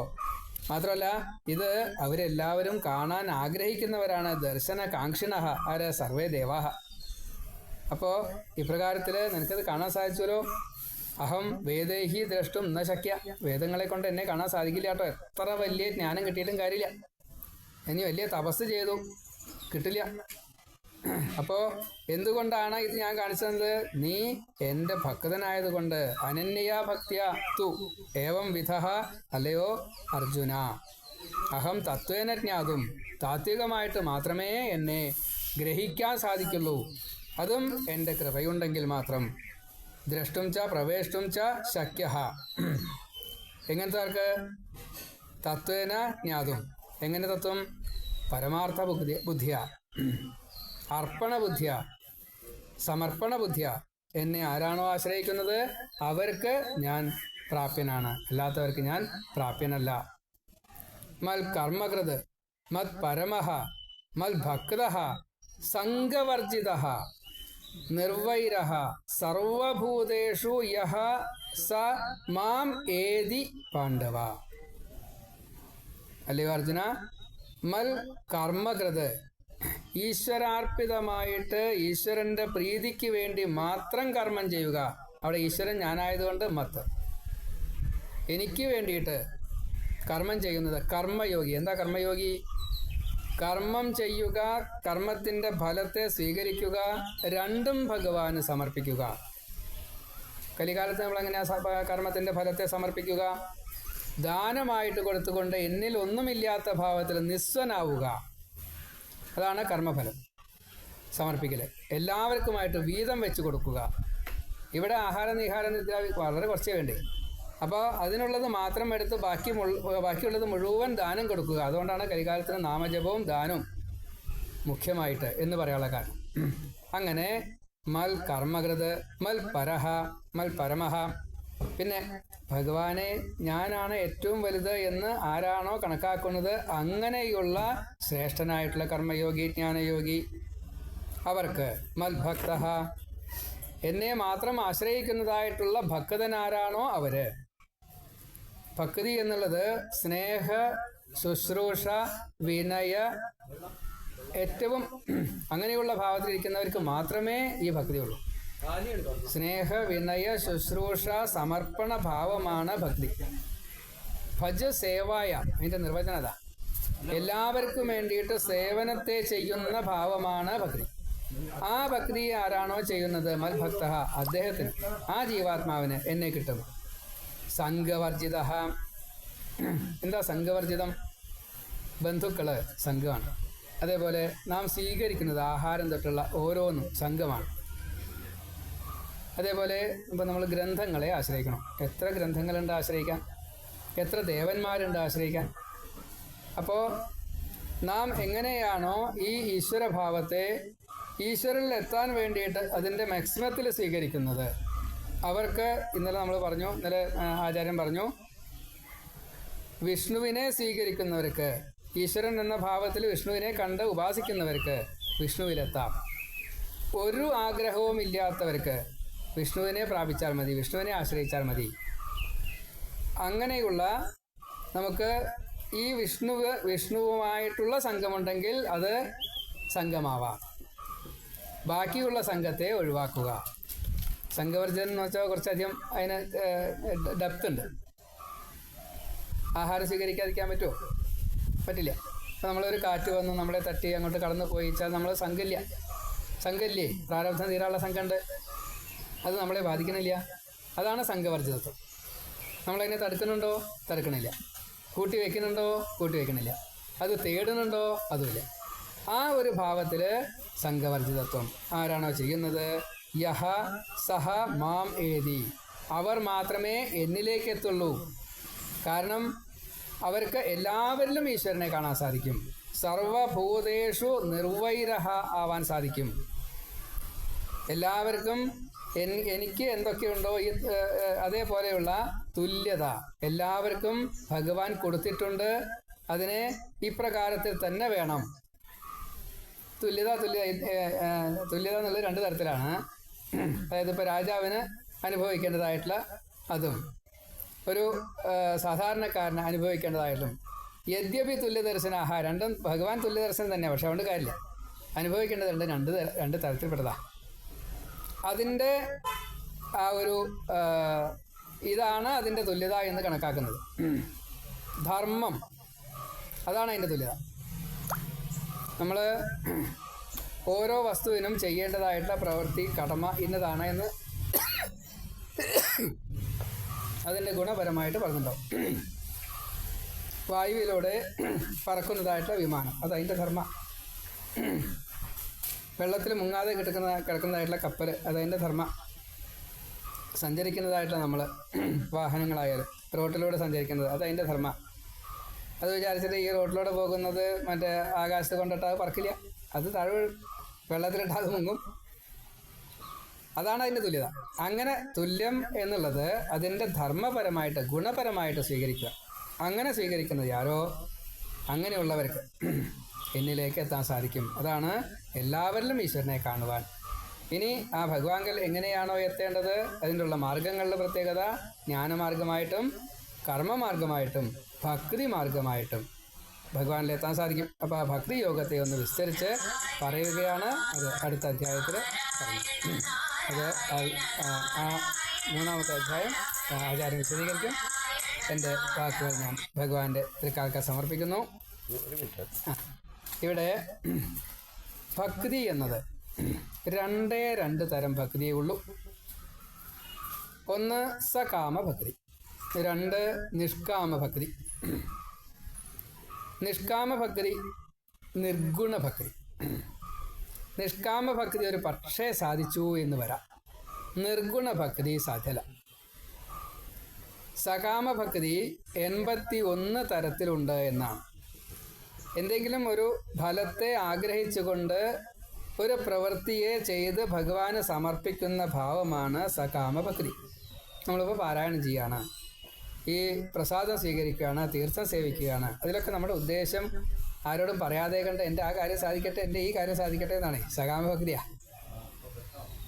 അത് പ്രഹ്ലാദൻ പറഞ്ഞ കൂട്ടത്തിൽ നവതാ ഭക്തി, ശ്രവണം, കീർത്തനം, വിഷ്ണു സ്മരണം, പാദസേവനം, അർച്ചനം, വന്ദനം, ദാസ്യം, സഖ്യം, ആത്മനിവേദനം. അത് തന്നെ ഉത്തമമായിട്ടുള്ള ഭക്തിയുണ്ട്, മധ്യമമായിട്ടുള്ള ഭക്തിയുണ്ട്, പ്രാകൃതമായിട്ടുള്ള ഭക്തിയുണ്ട്. അതുതന്നെ സാത്വികമായിട്ടുള്ള ഭക്തിയുണ്ട്, രജോ ഗുണപരമായിട്ടുള്ള ഭക്തിയുണ്ട്, തമോ ഗുണമായിട്ടുള്ള ഭക്തിയുണ്ട്. സാത്വികം എന്നുള്ളത് നന്മ, എല്ലാവർക്കും സർവഭൂതഹിതേരതാഹ, സ്വാർത്ഥപരമായിട്ട് എനിക്ക് കിട്ടണം, ബാക്കിയുള്ളവർക്ക് കിട്ടിയാലും വേണ്ടില്ല, കിട്ടിയില്ലെങ്കിലും വേണ്ടില്ല. അതൊരു രജോ ഗുണ ഭക്തിയാണ്. സ്വാർത്ഥം, അത് ഘോരം എന്നാ പറയാം. ഇനി തമോ ഗുണ ഭക്തി, അത് മൂഢമാണ്. അത് അന്യൻ്റെ നിന്ന് അന്യരെ മുഴുവൻ നശിപ്പിച്ചാലും വേണ്ടി അത് മുഴുവൻ എനിക്ക് കിട്ടുക, അതാണ് തമോ ഗുണ ഭക്തി. ഇങ്ങനെ ഈ രജസ്തമോ സത്വരജസ്തമോ ഗുണങ്ങളും അതേപോലെ ഉത്തമ, മധ്യമ, പ്രാകൃതം, അത് 3 × 3 9, അതേപോലെ അതിനെ ഈ നവതാ ഭക്തി കൊണ്ട് പെരുക്കി കഴിഞ്ഞാൽ 81 തരം ഭക്തി കിട്ടുമെന്നാണ്. 81 തരം ഭാവത്തിൽ ഈ ഉപാസന ചെയ്യാൻ സാധിക്കും. അപ്പോൾ സകാമ ഭക്തി 81 തരത്തിലുണ്ട്. നിർഗുണ ഭക്തി അത് ഒറ്റ തരത്തിലേ ഉള്ളൂ, അത് മാക്സിമത്തിലാണ്. ഒരു അവധൂത വേഷത്തിലൊക്കെ എത്തുമ്പോൾ മാത്രമേ ഈ നിർഗുണ ഭക്തി സാധിക്കുള്ളൂ. താതാത്മ്യം കിട്ടാൻ വേണ്ടിയിട്ട് ആ ഒരു ഭാവത്തിൽ എത്തുവാൻ നമ്മളെ ഭഗവാൻ അനുഗ്രഹിക്കുമാറാകട്ടെ ഗീതാ പഠനത്തിലൂടെ. അതിനു വേണ്ടിയിട്ട് വാക്കുകളെ ഭഗവാൻ തൃക്കാക്ക് സമർപ്പിക്കുന്നു. എല്ലാ ഭക്തന്മാർക്കും വീണ്ടും നമസ്കാരം. ശ്രീ ഗുരുപ്പ, ഞാൻ വടശ്ശേരി ഹരി. ഇനി ബാക്കിയുള്ള ഭാഗങ്ങളെ ഞാൻ ഇപ്പോൾ പ്രഭാഷണം ചെയ്തില്ല, നോക്കി വായിച്ചുള്ളൂ എന്ന കൂട്ടത്തിലല്ല, ആചാര്യൻ പ്രഭാഷണമായിട്ടാണ് പറയുക. പ്രഹർഷേണ ഭാഷണം ചെയ്യുകയാണ് പ്രഭാഷണം. അത് നമുക്ക് കേൾക്കാം. സർവത്ര ഗോവിന്ദ നാമസങ്കീർത്തനം, ഗോവിന്ദ ഗോവിന്ദ. സർവം ശ്രീകൃഷ്ണ അർപ്പണമസ്തു. ശ്രീ ഗുരുവായൂരപ്പ ശരണം നാരായണ.